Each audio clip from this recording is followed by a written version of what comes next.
24 Boston prayer ലൈനിൽ കടന്നു വന്ന എല്ലാ ദൈവമക്കൾക്കും കർത്താവായ യേശു ക്രിസ്തുവിന്റെ മഹത്വമുള്ള നാമത്തിൽ സ്നേഹവന്ദനങ്ങളെ അറിയിക്കുന്നു. ഈ ഉച്ച സമയത്തിനുമായി പതിവ് പോലെ കടന്നു വന്നിരിക്കുന്നത് നമ്മുടെ പ്രിയപ്പെട്ട ദേവദാസൻ പാസ്റ്റർ രാജൻ എബ്രഹാം ആണല്ലോ. കർത്തൃദാസൻ ദൈവവചന ശുശ്രൂഷയ്ക്കും പ്രാർത്ഥനയ്ക്കും ഒക്കെയുമായി നമ്മുടെ മധ്യത്തിലുണ്ട്. ദൈവമക്കൾ പ്രാർത്ഥനയോടെ യാതൊരു ഡിസ്റ്റർബൻസും ഇല്ലാതെ ശ്രദ്ധയോടെ എല്ലാവരും മ്യൂട്ട് ചെയ്ത് പ്രാർത്ഥനയോടെ ആയിരിക്കണമേ. ദൈവവചന ശുശ്രൂഷയ്ക്കായി കർത്തൃദാസനെ ഞങ്ങൾ ഒരുമിച്ച് പ്രയർ ലൈനിലേക്ക് സ്വാഗതം ചെയ്യുന്നു. Praise the Lord. ദൈവത്തിന് സ്തോത്രം, ദൈവത്തിന് മഹത്വം. ബോസ്റ്റൺ പ്രയർ ലൈനെ ഓർത്ത് ഞാൻ കർത്താവിന് സ്തോത്രം ചെയ്യുന്നു. ഏതാണ്ട് 15 വർഷങ്ങളായിട്ട് നടന്നുകൊണ്ടിരിക്കുന്ന ഈ മഹനീയമായ ശുശ്രൂഷയെ ഓർത്ത് ഞാൻ കർത്താവിന് സ്തോത്രവും മഹത്വവും അർപ്പിക്കുന്നു. നമുക്ക് ഈ പ്ലാറ്റ്ഫോമിൽ അനേകർക്ക് കടന്നു വരുവാൻ, ലോകത്തിന്റെ വിവിധ ഭാഗങ്ങളിൽ നിന്നും കടന്നു വരുവാൻ, പല രീതിയിൽ പല സമയങ്ങളിൽ 24 മണിക്കൂറും നടന്നുകൊണ്ടിരിക്കുന്ന ഈ പ്രളയന്റെ പ്രവർത്തനങ്ങളെ ഓർത്ത് സ്തോത്രം. ഇതിന്റെ പുറകിൽ അധ്വാനിക്കുന്ന ദൈവജനത്തെ ഓർത്ത്, ദൈവമക്കളെ ഓർത്ത്, സിസ്റ്റേഴ്സിനെ ഓർത്ത്, ശുശ്രൂഷകന്മാരെ ഓർത്ത്, ഇന്റർനാഷണൽ ലെവലിൽ ദൈവത്തിന്റെ വചന കൊടുക്കുന്ന, പാടുന്ന, ഗാന ശുശ്രൂഷ ചെയ്യുന്ന, അങ്ങനെ വിവിധ മാധ്യമങ്ങൾ കൂടെ വിവിധ രീതികളിൽ വിവിധ അപ്രോച്ചുകളിൽ ചെയ്യുന്ന ശുശ്രൂഷകളെ ഓർത്ത് ഞാൻ കർത്താവിന് സ്തോത്രം ചെയ്യുന്നു. ഇന്നത്തെ മീറ്റിംഗ് പ്രിസൈഡ് ചെയ്യുന്ന പ്രിയ ആന്റി ഓർത്ത് സ്തോത്രം. കടന്നു വന്നിരിക്കുന്ന എല്ലാവരെയും അനുഗ്രഹിക്കട്ടെ എന്ന് പ്രാർത്ഥിക്കുന്നു. നമുക്ക് അല്പസമയം ദൈവത്തിന്റെ സന്നിധി നമുക്ക് സമയങ്ങൾ ചെലവഴിക്കാം. നമ്മുടെ ഈ പ്ലാറ്റ്ഫോമിൽ കൂടെ ആണെങ്കിലും നാം ദൈവത്തിന്റെ സാന്നിധ്യത്തിന് വേണ്ടി കൊതിക്കുകയാണ്. പ്രയർ ലൈന്റെ പ്ലാറ്റ്ഫോം ആയാലും നമ്മൾ ആഗ്രഹിക്കുന്നത് കർത്താവിന്റെ സാന്നിധ്യമാണ്, ദൈവത്തിന്റെ ശബ്ദമാണ്, ദൈവത്തിന്റെ വചനമാണ്, പരിശുദ്ധാത്മാവിന്റെ ശക്തിയാണ്, നിയോഗമാണ്. എന്തുകൊണ്ടാണ് നമ്മൾ ദൈവത്തിന്റെ സന്നിധി കടന്നു വരുന്നത്? അതിനൊരു കാരണമുണ്ട്. കാരണമില്ലാതെ നമ്മൾ ഒരിക്കലും ദൈവത്തിന്റെ സന്നിധി കടന്നു വരില്ല. നമ്മൾ ആ കാരണങ്ങളാണ് നമ്മൾ ഇതിനകത്ത് സംസാരിച്ചു കൊണ്ടിരിക്കുന്നത്, കേട്ടുകൊണ്ടിരിക്കുന്നത്, ആത്മീയ വർധനയ്ക്ക് വേണ്ടിയുള്ളത് നമ്മൾ കേട്ടുകൊണ്ടിരിക്കുന്നത്. നമ്മൾ മുന്നോട്ട് വചനത്തിലേക്ക് പ്രവേശിക്കുന്നതിന് മുമ്പ് എന്റെ ഹൃദയത്തിലേക്ക് കർത്താവ് തന്ന നമുക്കറിയാവുന്ന ഒരു പ്രത്യാശയുടെ ഗാനം, അത് ഇങ്ങനെയാണ് തുടങ്ങുന്നത്: വരുവീൻ യേശുവിൻ അരികിൽ, എത്ര നല്ലവൻ താൻ രുചിച്ചറിവീൻ. അതൊരു പ്രത്യേക എക്സ്പീരിയൻസ് തന്നെയാണ്. നമുക്കിത് പാട്ട് പാടാൻ അറിയാം, എന്നാൽ ഇത് ഹൃദയത്തിനകത്തൊന്ന് പാടുമ്പോൾ സംഭവം ഒന്ന് വേറെ തന്നെയാണ്. അതിന്റെ സ്വാദൊന്ന് വേറെ തന്നെയാണ്. അത് കഴിഞ്ഞ ആഴ്ച നമ്മൾ ചിന്തിച്ചതും പറഞ്ഞതും ആ ടോപ്പിക്ക് ആരും മറന്നിട്ടില്ല എന്ന് ഞാൻ വിചാരിക്കുന്നു. നമ്മൾ കഴിഞ്ഞ ആഴ്ച ചിന്തിച്ച ആ ടോപ്പിക്ക് ഇങ്ങനെയായിരുന്നു: വചനത്തിൽ കൂടെ നമ്മുടെ വിശ്വാസവും നമ്മുടെ സംസാരവും പ്രവൃത്തികളും കർത്താവിൽ അലൈൻഡ് ആണോ, കർത്താവിൽ കേന്ദ്രീകൃതമാണോ എന്നുള്ളൊരു വിഷയത്തിൽ നിന്നുകൊണ്ടായിരുന്നു നമ്മൾ കഴിഞ്ഞ ആഴ്ച നമ്മളെ കാര്യങ്ങൾ ചിന്തിച്ചത്. അതിന് ഇംഗ്ലീഷിൽ ഞാനതിന് ഒന്നുകൂടെ മനസ്സിലാകണമെന്നുണ്ടെങ്കിൽ ഞാനത് ഇങ്ങനെയാണ് പാരഫ്രൈസ് ചെയ്യുന്നത്: our faith, confession and daily life. അതാണ് നമ്മുടെ വിശ്വാസം എന്താണ്, അതെങ്ങനെയുണ്ട്, നമ്മുടെ അകത്ത് ഉൾക്കൊണ്ട് നിൽക്കുന്ന നമ്മുടെ കൺഫെഷൻ, നമ്മുടെ ഉറപ്പേറിയ വിശ്വാസം, അചഞ്ചലമായ ദൃഢത, അതിന്റെ ആക്കം, അതിന്റെ കൺഫോർമിറ്റി, അതിന്റെ ആക്യുറസി, അതിന്റെ സ്റ്റെബിലിറ്റി എന്തുമാത്രമുണ്ട്. We have to check ourselves. അത് നമ്മളോട് തന്നെ. അടുത്തത്, മൂന്നാമത്തേത്, നമ്മുടെ ഡെയിലി ലൈഫ്, നമ്മുടെ ഡെയിലി ബിഹേവിയർ, നമ്മുടെ ഡെയിലി ലൈഫ് സ്റ്റൈൽ, നമ്മുടെ ആക്ടിവിറ്റീസ് അതുമായിട്ട് കോറിലേറ്റ് ചെയ്യുന്നുണ്ടോ? ഇത് കോറിലേറ്റ് ചെയ്യുന്നില്ലെങ്കിൽ നമ്മുടെ ജീവിതം പരാജയമായി മാറും. ഇന്ന് അതുകൊണ്ടാണ് അങ്ങനെയുള്ള അത് കോറിലേറ്റ് ചെയ്യാത്തവരെ ആ സമൂഹത്തെ ആ കർത്താവ് ആത്മാവിൽ കണ്ടുകൊണ്ടാണ് ഒരിക്കൽ ഫസ്റ്റ് സെഞ്ചുറിയിൽ പറഞ്ഞത്: മനുഷ്യപുത്രൻ മടങ്ങി വരുമ്പോൾ ഭൂമിയിൽ വിശ്വാസം കണ്ടെത്തുമോ? ഇന്ന് നമുക്കത് തോന്നുന്നുണ്ട്, അല്ലേ? വിശ്വാസം ക്രിസ്ത്യ സമൂഹത്തിൽ തന്നെ വിശ്വാസം കണ്ടെത്തുന്നോ? അവർ യേശുവിനെ കണ്ടോ? അവർ യേശുവുമായിട്ട് സഹകരിച്ചാണോ ജീവിക്കുന്നത്? നമുക്ക് സംശയം തോന്നുമാറാണ് പല മറുപടികളും, ചർച്ചകളും, ഇടപാടുകളും. പക്ഷേ ദൈവമക്കളെന്ന് പേരുണ്ട്, ചർച്ചിന് പേരുണ്ട്. പക്ഷേ ജീവിതം കണ്ടാൽ അതിന്റെ ഫലം ഒരു വൃക്ഷത്തിന്റെ ഫലം കൊണ്ടാണല്ലോ നമ്മൾ ആ മരത്തെ തിരിച്ചറിയുന്നു എന്ന് പറയുന്നത് പോലെ. അങ്ങനെയാണല്ലോ വചനം പറയുന്നത്. അതുകൊണ്ട് ഈ നാളുകളിൽ, കർത്താവിന്റെ വരവ് അടുത്തുപോയ ഈ നാളുകളിൽ നമുക്ക് ചെയ്യാൻ കഴിയുന്നത് നമ്മുടെ വിശ്വാസവും നമ്മുടെ സംസാരവും പ്രവൃത്തികളും അലൈൻഡ് ആയിരിക്കട്ടെ. ഇംഗ്ലീഷിൽ പറഞ്ഞാൽ let our faith and confession and the daily life be aligned to Christ, so that way we can be a fruitful Christian and God will be honored through our life and we will be automatically കാരണം കൊമ്പുകൾ ഈ ബ്രാഞ്ചുകൾ ഈ മുന്തിരിവള്ളിയിൽ വസിച്ചിട്ടല്ലാതെ ഫലം കായ്ക്കാൻ ഒക്കുകയില്ല. അങ്ങനെയാണല്ലോ വചനം പറയുന്നത് യോഹന്നാന്റെ സുവിശേഷം 15-ാം അധ്യായത്തിൽ. അപ്പൊ വസിക്കുന്ന ഒരനുഭവം, അറിയുന്ന ഒരനുഭവം, ആസ്വദിക്കുന്ന ഒരനുഭവം ഒരു ദൈവ പൈതലിനുണ്ട് എന്നുള്ളതാണ്. അപ്പൊ അതിനോട് സപ്പോർട്ട് ചെയ്ത, അതിനെ നമുക്ക് ബലപ്പെടുത്തുന്ന ഒരു ഗാനമാണ് എന്റെ ഹൃദയത്തിലേക്ക് തന്നിരിക്കുന്നത്, വരുവീൻ യേശുവിൻ അരികിൽ. അപ്പം നമ്മുടെ ആത്മാവിൽ, നമ്മുടെ വിശ്വാസത്തിൽ, നമ്മുടെ പ്രാർത്ഥനയിൽ നാം കർത്താവിന്റെ സന്നിധിയിലേക്ക് ചെല്ലുകയാണ്. സ്തോത്രം. അവിടെ നമുക്ക് ആശ്വാസമുണ്ട്, സമാധാനമുണ്ട്. സ്തോത്രം. ഹല്ലേലൂയ.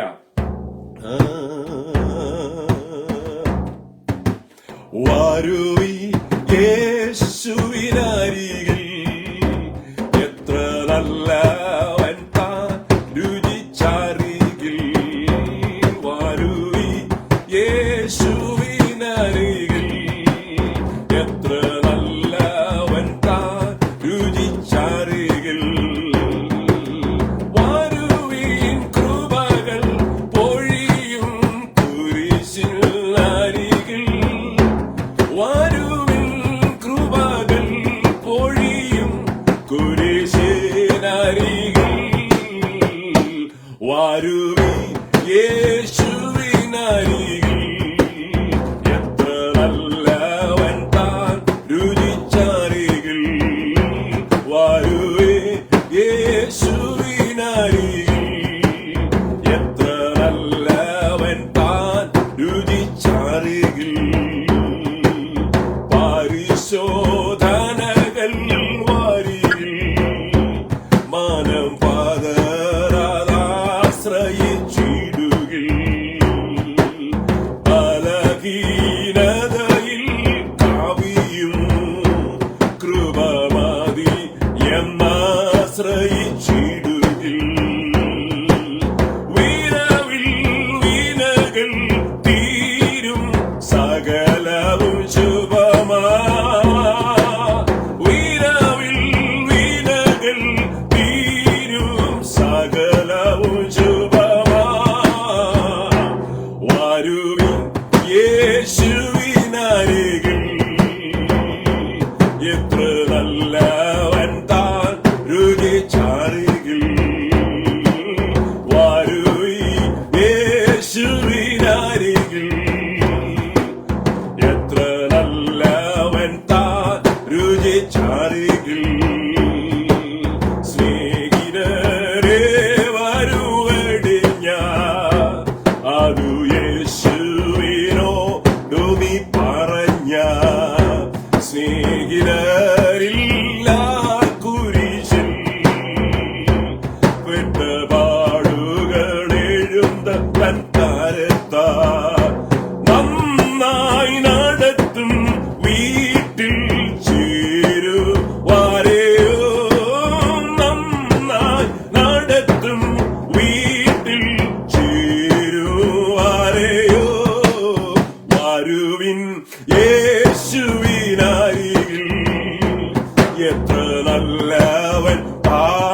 കൃപയാർന്നിടുവാൻ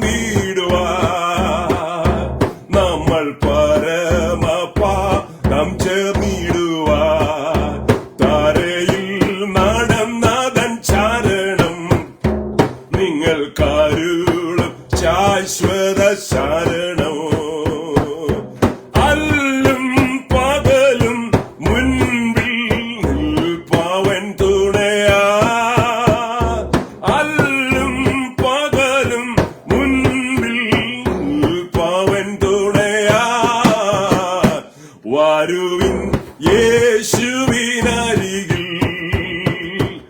എത്ര നല്ലവൻ താൻ രുചിച്ചറികിൽ വരുവിൻ യേശുവിനരികിൽ എത്ര നല്ലവൻ താൻ രുചിച്ചറികിൽ വരുവിൻ യേശുവിനരികിൽ.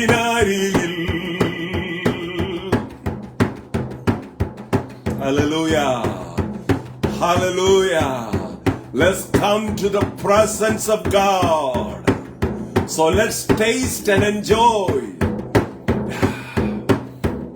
the presence of God in our spirit. That will give us power, joy, and eternal hope. Hallelujah. Hallelujah. വരുവിൻ യേശുവിനരികിൽ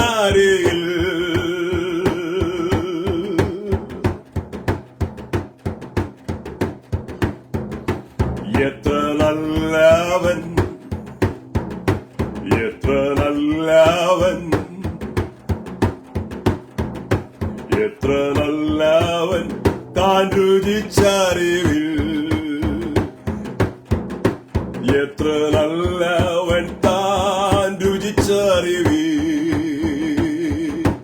എത്ര നല്ലവൻ താൻ രുചിച്ചറിവിൽ വരുവിൻ യേശുവിനരികിൽ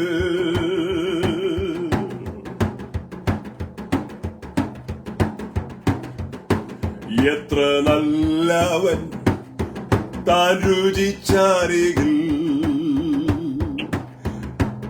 എത്ര നല്ലവൻ താൻ രുചിച്ചറികിൽ.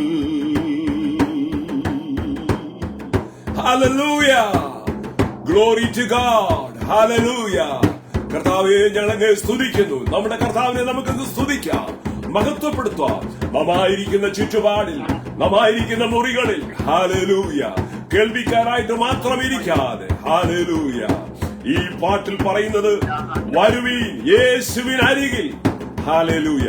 നമ്മളെ ഭൂമിയിൽ ആരും കാണാനില്ല, ആരും കേൾക്കാനില്ല. പക്ഷേ നമ്മളെ കേൾക്കാൻ, നമ്മളെ കാണുന്ന, നമ്മളെ അറിയുന്ന ഒരു കർത്താവുണ്ടെന്നുള്ളൊരു വിശ്വാസമുണ്ടെങ്കിൽ ഹല്ലേലൂയ, ആ വിശ്വാസമുണ്ടെങ്കിൽ നമ്മൾ അറിയാതെ നമ്മുടെ ആത്മാവിനൊരു ശക്തി തട്ടും. നമ്മൾ അറിയാതെ നമ്മുടെ കർത്താവിനെ സ്തുതിച്ചു പോകുകയാണ്. നമ്മുടെ വാ തുറന്ന് നമ്മുടെ കർത്താവിനെ സ്തുതിച്ചു പോകുകയാണ്. നമ്മുടെ കണ്ണുകൾ അടച്ച് നമ്മുടെ ഹൃദയത്തെ ഉയരങ്ങളിലേക്ക് ഉയർത്തി നമ്മുടെ കർത്താവിന് സ്തോത്രം ചെയ്തു പോകും. അറിയാതെ ദൈവം ചെയ്ത നന്മകൾ ഓർക്കുമ്പോൾ ഹല്ലേലൂയ. അതുകൊണ്ടാണ് ദൈവത്തിന്റെ സന്നിധി വരുവാൻ പറയുന്നത്. വരുവീൻ യേശുവിനരികിൽ, താൻ എത്ര നല്ലവൻ എന്ന് രുചിച്ചറിയും. ഹല്ലേലൂയ. യേശുവിനെ വാസ്തവമായി അറിഞ്ഞവരാരും കർത്താവിനെ വിട്ടുപോകുകയില്ല. നമുക്ക് കൃപയാൽ കർത്താവിനെ അറിയുവാൻ കൃപ ചെയ്തു. ഈ കർത്താവിനെ മരണപര്യന്തം പുൽകുവാൻ, ചേർന്നിരിപ്പാൻ നമ്മളെ തന്നെ സമർപ്പിക്കാം. കർത്താവെ, ഞങ്ങൾക്ക് പാടി ആരാധിപ്പാൻ കഴിഞ്ഞ നല്ല ഗാനത്തിനായി സ്തോത്രം. ഇത് അനേക ഹൃദയങ്ങളിൽ ഈ ഗാനവും അതിന്റെ വചനങ്ങളും ജീവിക്കുന്നത് കൊണ്ട് സ്തോത്രം. ഞങ്ങളെ ഇന്ന് പകൽക്കാലം ഉത്സാഹിപ്പിച്ച് ബലപ്പെടുത്തിനായി സ്തോത്രം. ഒരു നാൾ നശ്വര ലോകം വിട്ട് പിരിയും നാം അതിവേഗം. അത് താമസിക്കാതെ സംഭവിക്കും. എപ്പോഴായിരുന്നാലും കർത്താവ് ഞങ്ങളെ വിളിക്കുമ്പോൾ, കർത്താവിന്റെ രണ്ടാമത്തെ മടങ്ങി വരവാണെങ്കിൽ ഏതായിരുന്നാലും ഞങ്ങൾ സന്തോഷത്തോടെ അത് സ്വീകരിക്കും. അത് ഞങ്ങളുടെ പ്രത്യാശയാണ്. അങ്ങേ കരയിൽ നിന്നും നാം നേടിയത് എന്തെന്ന് അന്ന് അറിയും. ലോകം വെറുത്തോർ വില നാം അന്നറിയും. നാം ഈ ലോകത്തിൽ ജീവിക്കുന്നെങ്കിലും ലോകക്കാരല്ല, സ്തോത്രം. ഹല്ലേലൂയ. ലോകത്തെ വെറുത്ത് ലോകത്തിൽ ജീവിച്ച് ലോകത്തിലായിരിക്കുന്ന ദൈവ മക്കളെ സ്നേഹിച്ച് എല്ലാ മനുഷ്യരെയും സ്നേഹിച്ച് ആരെയും വെറുക്കാതെ യേശു എല്ലാവരെയും സ്നേഹിച്ചതുപോലെ എല്ലാവരെയും സ്നേഹിച്ച് നമ്മുടെ ഈ ചെറിയ കാലഘട്ടം തീർക്കുവാൻ കർത്താവേ ഞങ്ങളെ സഹായിക്കണമേ. യേശു ഭൂമിയിലായിരുന്നപ്പോൾ എങ്ങനെ പ്രവർത്തിച്ചു, എങ്ങനെ പോയി, എങ്ങനെ വന്നു, എങ്ങനെ സംസാരിച്ചു, അതേ ശുശ്രൂഷകൾ തുടരുവാൻ ഞങ്ങളുടെ ചെറിയ ആയുസിൽ കർത്താവ് ഞങ്ങൾക്ക് കൃപ ചെയ്യണമേ. അതിൽ കൂടെ അനേകരെ കർത്താവിലേക്ക് നേടുവാനും ഞങ്ങൾക്ക് ഇടവരുത്തണമേ. മഹത്വം അങ്ങയ്ക്ക്.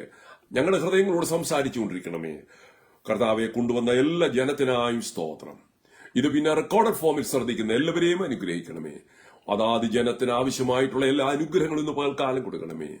ശാരീരികമായി, ആത്മീയമായി, മാനസികമായി എല്ലാ തുറകളിലും അവരെ അനുഗ്രഹിക്കണമേ. ഞങ്ങളെ അനുഗ്രഹിക്കണമേ. മഹത്വം അങ്ങയ്ക്ക് യേശുവിന്റെ നാമത്തിൽ തന്നെ പിതാവേ. Amen. Hallelujah. Glory to God. ചാരത്തും വിധവരുമായി കടന്നു വന്നിരിക്കുന്ന എല്ലാവരും, സോഷ്യൽ മീഡിയയിലും കടന്നു വന്നിരിക്കുന്ന പലരുണ്ട്. എന്റെ സ്നേഹിതരും എന്റെ ഫാമിലിയുള്ളവരൊക്കെ കടന്നു വന്നിട്ടുള്ളതായിട്ട് ഞാൻ കാണുന്നു. എല്ലാവരെയും ഓർത്ത് ഞാൻ കർത്താവിന് സ്തോത്രം ചെയ്യുന്നു. സിസ്റ്റർ ഫേബ ജോമോൻ ഫ്രം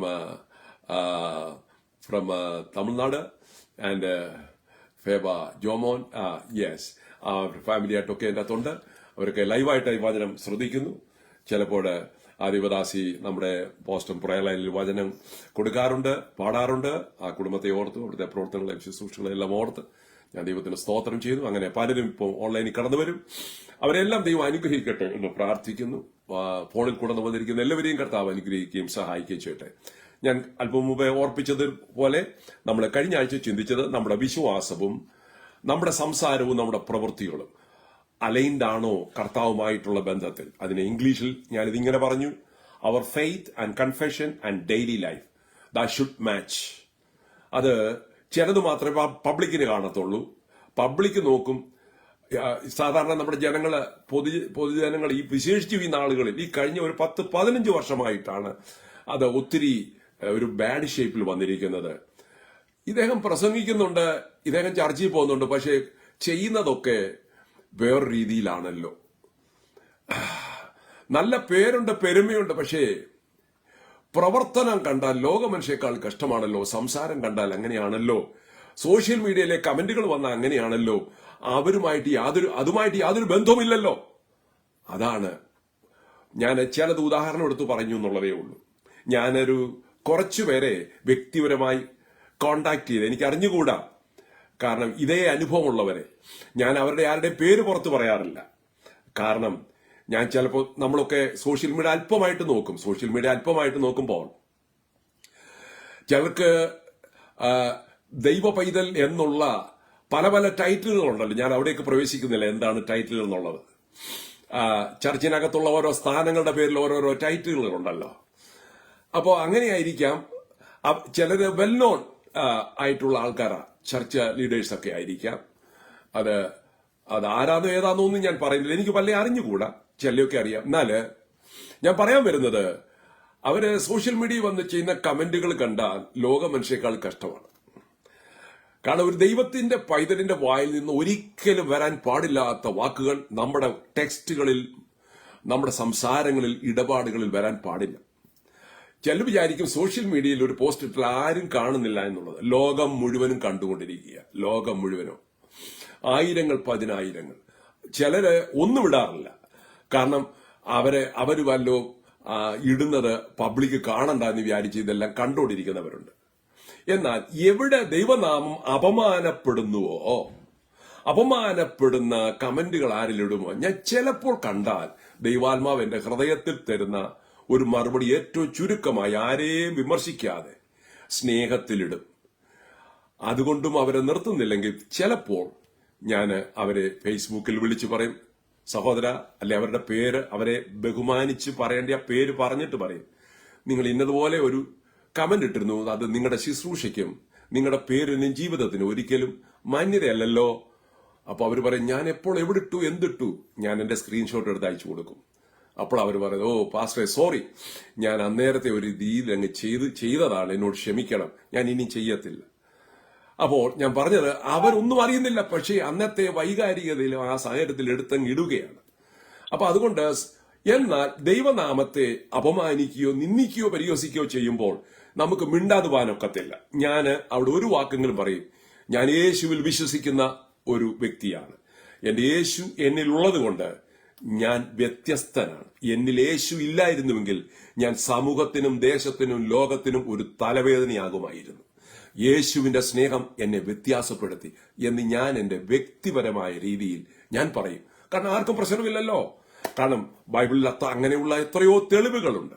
അപ്പോസ്തലനായ പൗലോസ് അങ്ങനെ പറയുന്നുണ്ട്, എന്നെ രൂപാന്തരപ്പെടുത്തിയ കർത്താവ്. ശമര്യക്കാരത്തി സ്ത്രീ പറയുന്നുണ്ട്, എന്നെ അറിഞ്ഞ, ഞാൻ അറിഞ്ഞ യേശു. ആ സഹോദരി പോയി ആ പട്ടണത്തിൽ പോയി പറഞ്ഞു. ഇതുപോലെ ഇത് ആക്ച്വലി അതാണ് സാക്ഷ്യം എന്ന് പറയുന്നത്. ചിലര് ചർച്ചിനകത്ത് സാക്ഷ്യം പറയാൻ ഭയങ്കര വ്യഗ്രതയാ. ഒരു പാട്ടുപാടി അല്ലെ പാട്ടുപാടാതെ ഒരു 2 മിനിറ്റ് എടുത്ത് അല്ലെ 4 മിനിറ്റ്, ആ സാക്ഷി അല്ല ബൈബിളിൽ പറയുന്ന സാക്ഷ്യം എന്ന് പറയുന്നത്. ശമര്യക്കാരത്തി സ്ത്രീയാണ് മനസ്സിലാക്കേണ്ടത്. അവരെന്ത് യേശുവിനെ അറിഞ്ഞോ അത് പറയാതിരിക്കാനൊക്കത്തില്ല. യേശുവിനെ അറിയാത്തവരോട് പോയി ഒരു സെന്റൻസിലെങ്കിലും 2 സെന്റൻസിലെങ്കിലും നമ്മുടെ അനുഭവത്തിൽ കൂടെ പറഞ്ഞാൽ മതി. പലർക്കും പലരെ കാണുന്നുണ്ട് എന്താ പറയേണ്ടെന്ന് അറിയത്തില്ലെന്നാണ് അവരുടെ വിചാരം. നമ്മൾ മറ്റുള്ളവരെ കാണുമ്പോൾ എന്തു പറയും? നമ്മുടെ ഭർത്താവിനെ കുറിച്ച് ഒരു ഭാര്യ എന്തു പറയും? നമ്മുടെ ഭാര്യയെ കുറിച്ച് നമ്മുടെ ഭർത്താവ് എന്തു പറയും? നമുക്കറിയത്തില്ലേ? നമുക്കറിയാമല്ലോ. ഒരു നല്ല ദാമ്പത്യ ജീവിതം ചെയ്യുന്ന ഒരു കുടുംബം, അവിടുത്തെ അച്ചായനെ കുറിച്ച് അമ്മാമ്മ എന്തുമായിരിക്കും പറയുന്നത്? നല്ല വാക്കുകളല്ലേ പറയുന്നത്? നല്ല വാക്കുകളല്ലേ പറയുന്നത്? അതുപോലെ തിരിച്ചു എന്താണ് പറയുന്നത്? അത് പറയാൻ ലജ്ജയുണ്ടോ? ഇല്ല. എന്റെ വൈഫിനെ കുറിച്ച് ഒരു കാര്യങ്ങൾ പറയണമെന്നുണ്ടെങ്കിൽ എനിക്ക് മണിക്കൂറുകൾ പറയാനുണ്ട്. അതുപോലെ തന്നെ അല്പമായിട്ടെങ്കിലും എന്നെ കുറിച്ചും എന്റെ ഭാര്യയ്ക്ക് പറയാനുണ്ടാകും.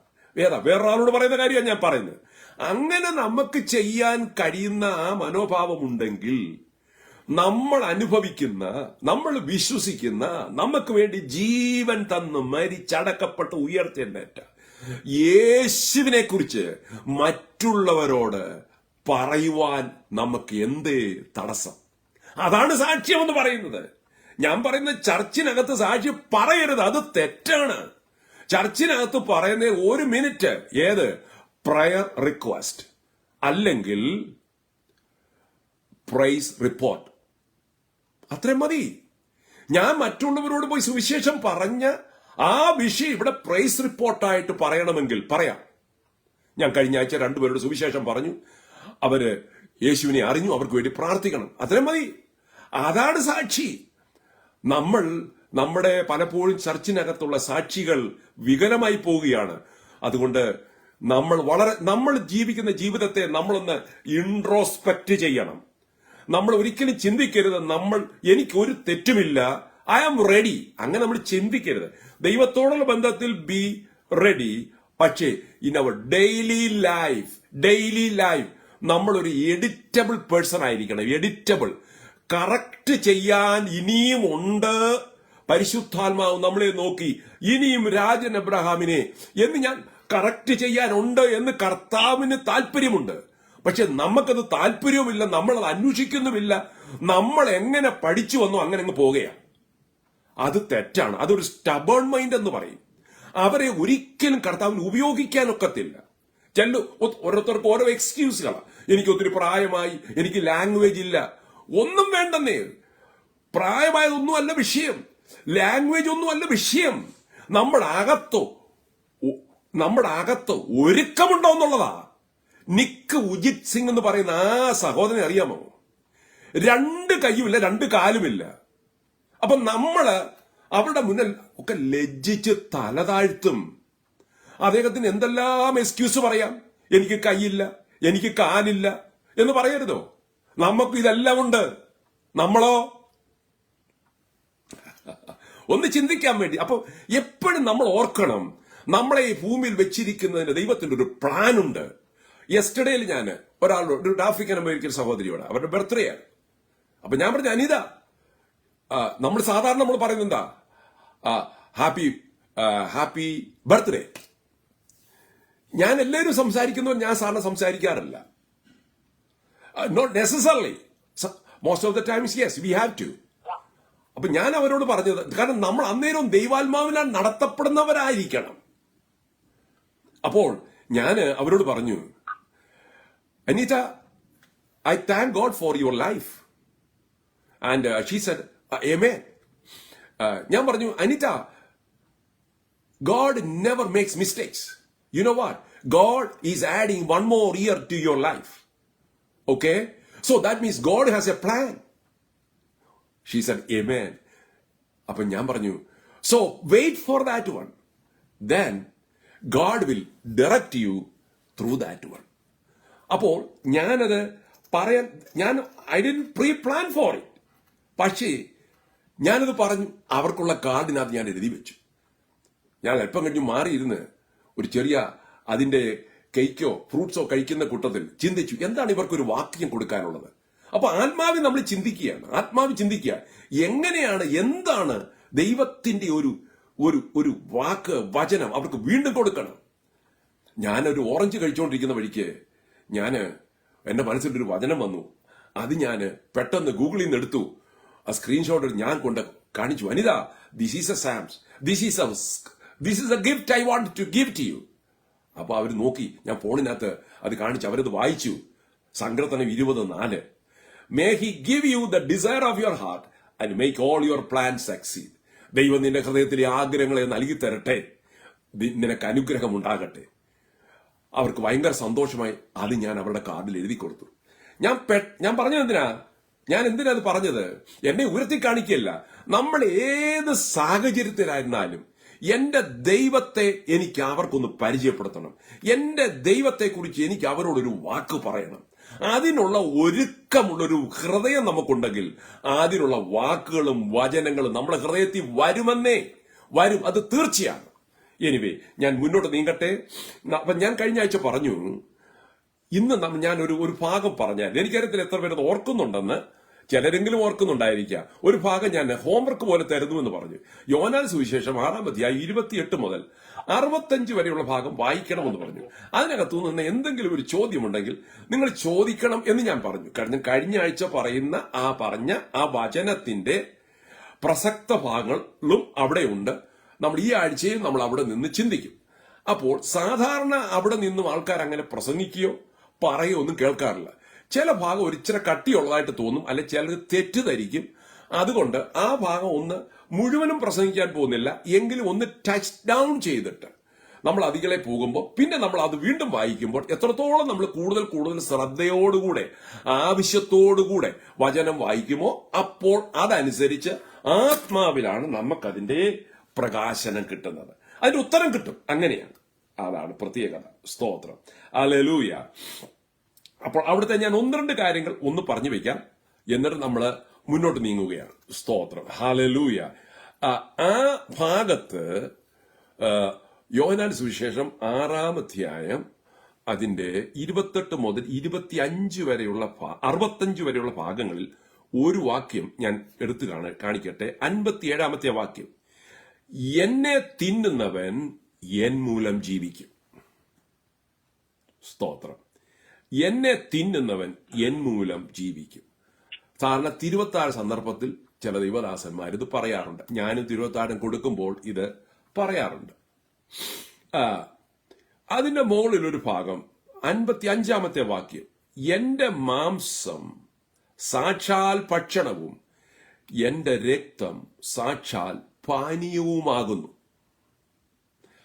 അതിന്റെ മുകളിൽ 53-ാമത്തെ വാക്യം, യേശു അവരോട് പറഞ്ഞത്, ആമേൻ ആമേൻ ഞാൻ നിങ്ങളോട് പറയുന്നു, നിങ്ങൾ മനുഷ്യപുത്രന്റെ മാംസം തിന്നാതെയും അവന്റെ രക്തം കുടിക്കാതെയും ഇരുന്നാൽ നിങ്ങൾക്ക് ഉള്ളിൽ ജീവനില്ല.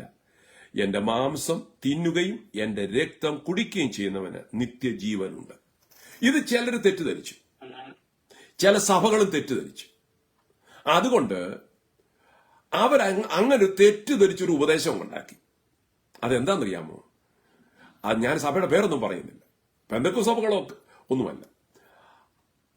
അവർ വിശ്വസിക്കുന്നത് അവരുടെ ബിഷപ്സ് ഈ കുർബാന ചെയ്യുമ്പോൾ ഈ അപ്പവീഞ്ഞുകളെ അവർ ബ്ലസ് ചെയ്ത് കഴിയുമ്പോൾ ഈ ബ്രെഡ് ഉടനെ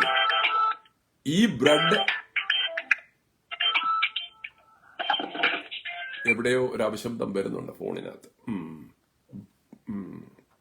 ഓക്കെ, അപ്പൊ അവർ വിശ്വസിക്കുന്ന, ആ സഭ വിശ്വസിക്കുന്ന, അങ്ങനെയാണ് വിശ്വാസികൾക്ക് അവർക്ക് പറഞ്ഞു കൊടുത്തിരിക്കുന്നത്. അത് തെറ്റ്. അതുകൊണ്ടാണ് നമ്മൾ അവിടെ ഇവിടെയൊക്കെ കാണുന്നത് ആ യേശുവിന്റെ രൂപത്തിന്റെ വായിൽ നിന്നും രക്തം ഒലിച്ചു വരുന്നത് കണ്ടു. ഉടനെ സോഷ്യൽ മീഡിയ എല്ലാവരും ഭയങ്കര പബ്ലിസിറ്റി കൊടുക്കുന്നത്. അവരുടെ വിശ്വാസം ട്രാൻസ്സബ്സ്റ്റാൻസിയേഷൻ തിയറിയിലാണ് അവർ വിശ്വസിക്കുന്നത്. വസ്തുമാറ്റ ഉപദേശം. വസ്തു അങ്ങ് മാറുകയാണ്. അവർ പ്രാർത്ഥിച്ച് പുരോഹിതൻ കയ്യിലെടുത്ത് അതിനെ അനുഗ്രഹിച്ച് കഴിയുമ്പോൾ ഈ ബ്രെഡ്, ഈ അപ്പം യേശുവിന്റെ ശരീരമായിട്ട് അങ്ങ് മാറുന്നു. എന്നിട്ട് ഈ വൈൻ അല്ല ഈ മുന്തിരിച്ചാറ് യേശുവിന്റെ രക്തമായിട്ട് അങ്ങ് മാറുക. പിന്നെ നമ്മൾ കുടിക്കുന്നത് യേശുവിന്റെ രക്തമാണ്, പിന്നെ നമ്മൾ കഴിക്കുന്നത് യേശുവിന്റെ ശരീരമാണ്. അങ്ങനെയാണ് അവർ ചിന്തിക്കുന്നത്, അങ്ങനെയാണ് അവർ പറയുന്നത്. ഒരു പക്ഷേ ഈ ഭാഗത്തിന്റെ അടിസ്ഥാനത്തിലായിരിക്കും അവരത് പറയുന്നത്. പക്ഷേ ഒരൊറ്റ വാക്യം കൊണ്ടല്ല അത് സ്ഥാപിക്കുന്നത്. കാരണം മറ്റുള്ള ഭാഗങ്ങൾ അവരൊന്നും വായിക്കുകയോ പഠിക്കുകയോ ചെയ്യുന്നില്ല. അത് അപ്പമായിട്ടും വീഞ്ഞായിട്ട് തന്നെ ശേഷിക്കുകയാണത്. പക്ഷേ ഈ അപ്പം ഭക്ഷിക്കുമ്പോഴൊക്കെയും നിങ്ങൾ എന്റെ മരണത്തെ എന്തു ചെയ്യുന്നു? ഓർക്കുന്നു, സ്മരിക്കുന്നു. അതാണ് ബൈബിൾ പറയുന്നത്. അപ്പൊ ഇവിടെ ഈ പറയുമ്പോൾ അത് ഒരു മനുഷ്യന് മനസ്സിലാകുന്നതിന് വേണ്ടി, തന്റെ മക്കൾക്ക് മനസ്സിലാകുന്നതിന് വേണ്ടി അത് ആത്മാവിൽ ഭക്ഷിക്കുന്ന കാര്യത്തെക്കുറിച്ചാണ് പറഞ്ഞിരിക്കുന്നത്. ചിലരങ്ങ് എക്സാജറേഷൻ കൊടുക്കും. അത് വായിലോട്ട് വെച്ചപ്പോ ആ മാംസത്തിന്റെ ആ ടേസ്റ്റ് ഉണ്ടായിരുന്നെന്ന്, അത് കുടിക്കുമ്പോൾ അത് രക്തത്തിന്റെ ചുവയുണ്ടായിരുന്നെന്ന് യേശു കർത്താവിന്റെ. പെന്തക്കോസ്ത് വിശ്വാസമുള്ളവരുടെ കാര്യമല്ല ഞാൻ ഈ പറയുന്നത്. അപ്പം വചനത്തെ തെറ്റിദ്ധരിക്കുകയാണ്. അവിടെയും കൂടി വന്ന ജനം ചിലരങ്ങനെ ചിന്തിച്ചു. അവരെന്ത് ചെയ്തു? അയ്യോ, ഇത് വലിയ കഠിന വാക്കാണല്ലോ. 60-ാമത്തെ വാക്യം. അവന്റെ ശിഷ്യന്മാർ പലരും അത് കേട്ടിട്ട്, ഇത് കഠിന വാക്ക്, ഇത് ആർക്ക് ചെയ്യാൻ കഴിയും? അവരുടെ ആത്മാവിൽ അവർക്കത് മനസ്സിലായില്ല. പണ്ടുകാലത്ത് ഫസ്റ്റ് സെഞ്ചുറിയില് ദൈവമക്കൾ തിരുമേശ ചെയ്യുമ്പോൾ പുറത്തുനിന്ന് ആൾക്കാർ നോക്കുമ്പോൾ ഇവർ കാനിമൽസ് ആണെന്ന് പറഞ്ഞ് ദൈവജനത്തെ കുറ്റപ്പെടുത്തി ആക്ഷേപിച്ചിട്ടുണ്ട്. ഇവര് നരഭോജികളാണ്, ഇവര് മാംസം തിന്നുന്നവരാണ്, ഇവര് രക്തം കുടിക്കുന്നവരാണ്, അവർക്ക് അറിഞ്ഞുകൂടാ. ഇന്നും ഉണ്ടല്ലോ, ഇന്നത്തെ സമൂഹത്തിൽ കേട്ടിട്ടില്ലേ? ഈ യഹൂദരും ക്രിസ്ത്യാനികളും കൂടെ എന്നാ ഇത്ര വലിയ ബന്ധം? യഹൂദരല്ലേ യേശു കർത്താവിനെ ക്രൂശിച്ചെന്ന്, കൊന്നത്, എന്നിട്ട് ആ രക്തം ഒലിപ്പിച്ചത് അവരല്ലേ? അങ്ങനെങ്കിൽ പിന്നെ എന്താ ക്രിസ്ത്യാനികൾ യഹൂദരുമായിട്ട് ഇത്ര വലിയ സ്നേഹബന്ധം? അവർക്ക് അറിഞ്ഞുകൂടാ. ആത്മാവിൽ അവർക്ക് അറിഞ്ഞുകൂടാ അതിന്റെ രഹസ്യം എന്താണെന്നുള്ളത്. അത് അനുഭവിക്കുന്നവർക്കേ അറിയത്തുള്ളൂ. അതാണ് എന്റെ പ്രത്യേകത. യഹൂദന്മാരല്ല കൊന്നത്. ചിലര് മറുപടി കൊടുത്തു, യഹൂദന്മാരല്ല റോമൻ ആൾക്കാരാണ് കൊന്നതെന്ന് പറഞ്ഞു. അങ്ങനെ അവര് രക്ഷപ്പെടുകയാണ്. റോമ ഗവൺമെന്റിനെ കൊണ്ടാണ് ചെയ്യിപ്പിച്ചത്. പക്ഷേ യഹൂദ അഡ്മിനിസ്ട്രേഷനാണ് അതിന് കാരണമായി തീർന്നത്. എന്നിട്ടും എന്തുകൊണ്ടാണ് ക്രിസ്ത്യാനികൾ ഇവരുമായിട്ടില്ല? പ്രത്യേകിച്ച് ഈ കാലഘട്ടത്തിൽ, ഇപ്പോൾ റൈറ്റ് നൗ, ഇപ്പോഴത്തെ പൊളിറ്റിക്കൽ സിസ്റ്റത്തിൽ ചിലർ ചോദിക്കുന്ന കാര്യം, ആരാ ചോദിക്കുന്നതെന്ന് ഞാനിപ്പോൾ പറയുന്നില്ല, നിങ്ങൾക്കറിയാം ആരാ ചോദിക്കുന്നത്. പക്ഷെ അതിന്റെ മറുപടി അവരോട് പറഞ്ഞവർക്ക് മനസ്സിലാവില്ല. കാരണം ഈ വിരോധവും വിദ്വേഷവും ഇരിക്കുന്ന കാലത്തോളം ഒന്നും അകത്തോട്ട് സത്യം കയറത്തില്ല. അതാണ് എന്റെ കാര്യം. വിരോധവും വിദ്വേഷവും, ഈ വിരോധവും വിദ്വേഷവും പകയും കലിപ്പും അകത്തിരുന്ന് കഴിഞ്ഞാൽ സത്യം മനസ്സിലാക്കാൻ ഒക്കത്തില്ല. ഇപ്പൊ നമ്മൾ തന്നെ കമ്പ്യൂട്ടറിനകത്ത് വൈറസ് കയറി കഴിഞ്ഞാൽ ആ കമ്പ്യൂട്ടർ വർക്ക് ചെയ്യത്തില്ല. അതുകൊണ്ട് നമ്മുടെ അകത്തും കോപവും വിദ്വേഷവും അരിശവും പകയും കുറ്റപ്പെടുത്തലുകളും പകയും പിറുപിറുക്കലും ഇരിക്കുകയാണെങ്കിൽ അതെല്ലാം പിശാചിന്റെ പ്രോഡക്റ്റുകളാണ്. അത് വേദപുസ്തകം പറയുന്നുണ്ട്. ഈ കുറ്റപ്പെടുത്തലുകളും നിന്ദിക്കലും പരിഹാസങ്ങളും മറ്റുള്ളവരുടെ തെറ്റുകൾ കണ്ട് പറയുകയും പ്രചരിപ്പിക്കുകയും ചെയ്യുന്നവർക്ക് ഒരിക്കലും സത്യം അറിയത്തില്ല. അത് ബൈബിൾ കൃത്യമായി പറയുന്നുണ്ട്. എന്നാൽ ഇവകളെ നമ്മുടെ ഹൃദയത്തിൽ നിന്നും ഇറാഡിക്കേറ്റ് ചെയ്യുവാൻ റിമൂവ് ചെയ്യാൻ കഴിയുന്നത് ഒരൊറ്റ കാര്യത്തിനെ കഴിയത്തുള്ളൂ. കൗൺസിലിങ്ങിനൊക്കെ ഒരു പരിധി വരെ, കൗൺസിലിങ്ങിനൊക്കെ ക്രിസ്ത്യൻ കൗൺസിലിംഗ്സിനൊക്കെ ഒരു പരിധി വരെ ചെയ്യാൻ കഴിയും. ക്രിസ്ത്യൻ കൗൺസിലേഴ്സിന്റെ ഹെൽപ്പ് ചെയ്യും. അല്ലാത്ത കൗൺസിലിംഗ് ഉണ്ട് ഒരു പരിധി വരെ കംഫർട്ടേ വരത്തുള്ളൂ. ഈ അകത്ത് കയറിയിരിക്കുന്ന ഈ ബൈബിൾ പറയുന്ന ആ സ്വഭാവങ്ങൾക്കെല്ലാം ജഡത്തിന്റെ പ്രവൃത്തികളെന്നാ പറയുന്നത്. അത് ഗലാത്യ ലേഖനം 5-ാം അധ്യായം 19 പോലുള്ള വാക്യത്തിൽ പറഞ്ഞിട്ടുണ്ട്. ഇതൊക്കെ നമ്മളിൽ ചിലപ്പോൾ കയറി വരും. ഇത് നമ്മളിൽ കയറി വരും. നമ്മള് ചർച്ചിൽ സാക്ഷിയൊക്കെ പറയും, അല്ലെ ചർച്ചിലൊക്കെ പോകും. ചിലപ്പോ ഇതിനകത്ത് ഏതെങ്കിലും ഒറ്റ ഒരെണ്ണം കയറിയാൽ മതി. ഒരെണ്ണം കയറിയ വൈറസ് കയറുന്ന പോലെ അത് നമ്മളെ ഇരുത്തിക്കളയും. അത് നമ്മളെ ഇല്ലായ്മ ചെയ്ത് കളയും. നമ്മുടെ സന്തോഷവും പോവും, സ്വസ്ഥതയും പോവും, സമാധാനം പോവും, കുടുംബജീവിതത്തിന്റെ ഐക്യതയും എല്ലാം പോകും. വേണേ ഒന്ന് വായിച്ചു. ഇതിനു മുമ്പൊക്കെ ഞാൻ പറഞ്ഞിട്ടുണ്ട്, പക്ഷെ സന്ദർഭോചിതമായി വായിച്ചു. ജഡത്തിന്റെ പ്രവൃത്തികളോ ദുർനടപ്പ്, അശുദ്ധി, ദുഷ്കാമം, വിഗ്രഹാരാധന, ആഭിചാരം, പക, പിണക്കം, ജാരശങ്ക, ക്രോധം, ശാഠ്യം, ദൊന്നപക്ഷം, ഭിന്നത, അസൂയ, മദ്യപാനം, വെറിക്കൂത്ത് മുതലായവ എന്ന് വെളിവാകുന്നു. അടുത്ത സെന്റൻസ്.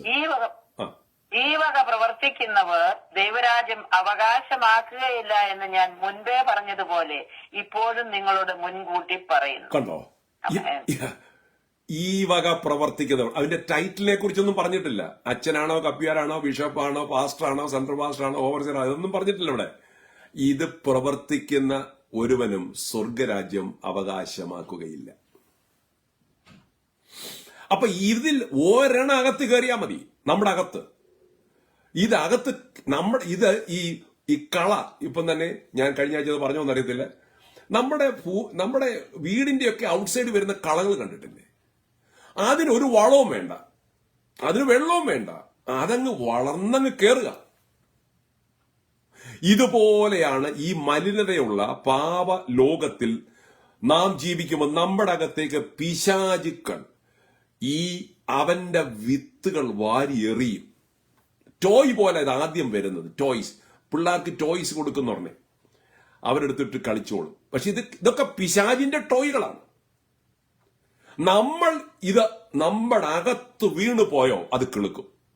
നമ്മുടെ യാർഡിനകത്ത് കാറ്റിന്റെ അകത്തൂടെ വരുന്നതെന്നാ പറയുന്നത്. കാറ്റിനകത്തൂടെ പിന്നെ പല പറവുകൾ കൂടെയൊക്കെ വരും. അപ്പൊ നമ്മൾ എത്ര ട്രീറ്റ് ചെയ്താലും ഒന്ന് ശരിയായി കിട്ടാൻ കുറച്ച് സമയമെടുക്കും. നമ്മുടെ അകത്തും ഈ മലിനത, ഈ വിത്ത് പിശാച് കൊണ്ടിടും. അത് നമ്മളെ ശല്യപ്പെടുത്തും. അത് നമ്മുടെ സ്വസ്ഥത കളയും. അത് കുടുംബജീവിതത്തെ നശിപ്പിക്കും. ഇത് നമ്മൾ തിരിച്ചറിയണം. നമ്മൾ ഇന്ന് കഴിഞ്ഞ ആഴ്ച പറഞ്ഞ ടോപ്പിക് എന്തുവാ? വിശ്വാസവും നമ്മുടെ സംസാരവും നമ്മുടെ പ്രവൃത്തികളും. നമ്മുടെ വിശ്വാസം എന്താണ്? നമ്മുടെ സംസാരം എന്താണ്? നമ്മുടെ പ്രവൃത്തികൾ എന്താണ്? Are those align together?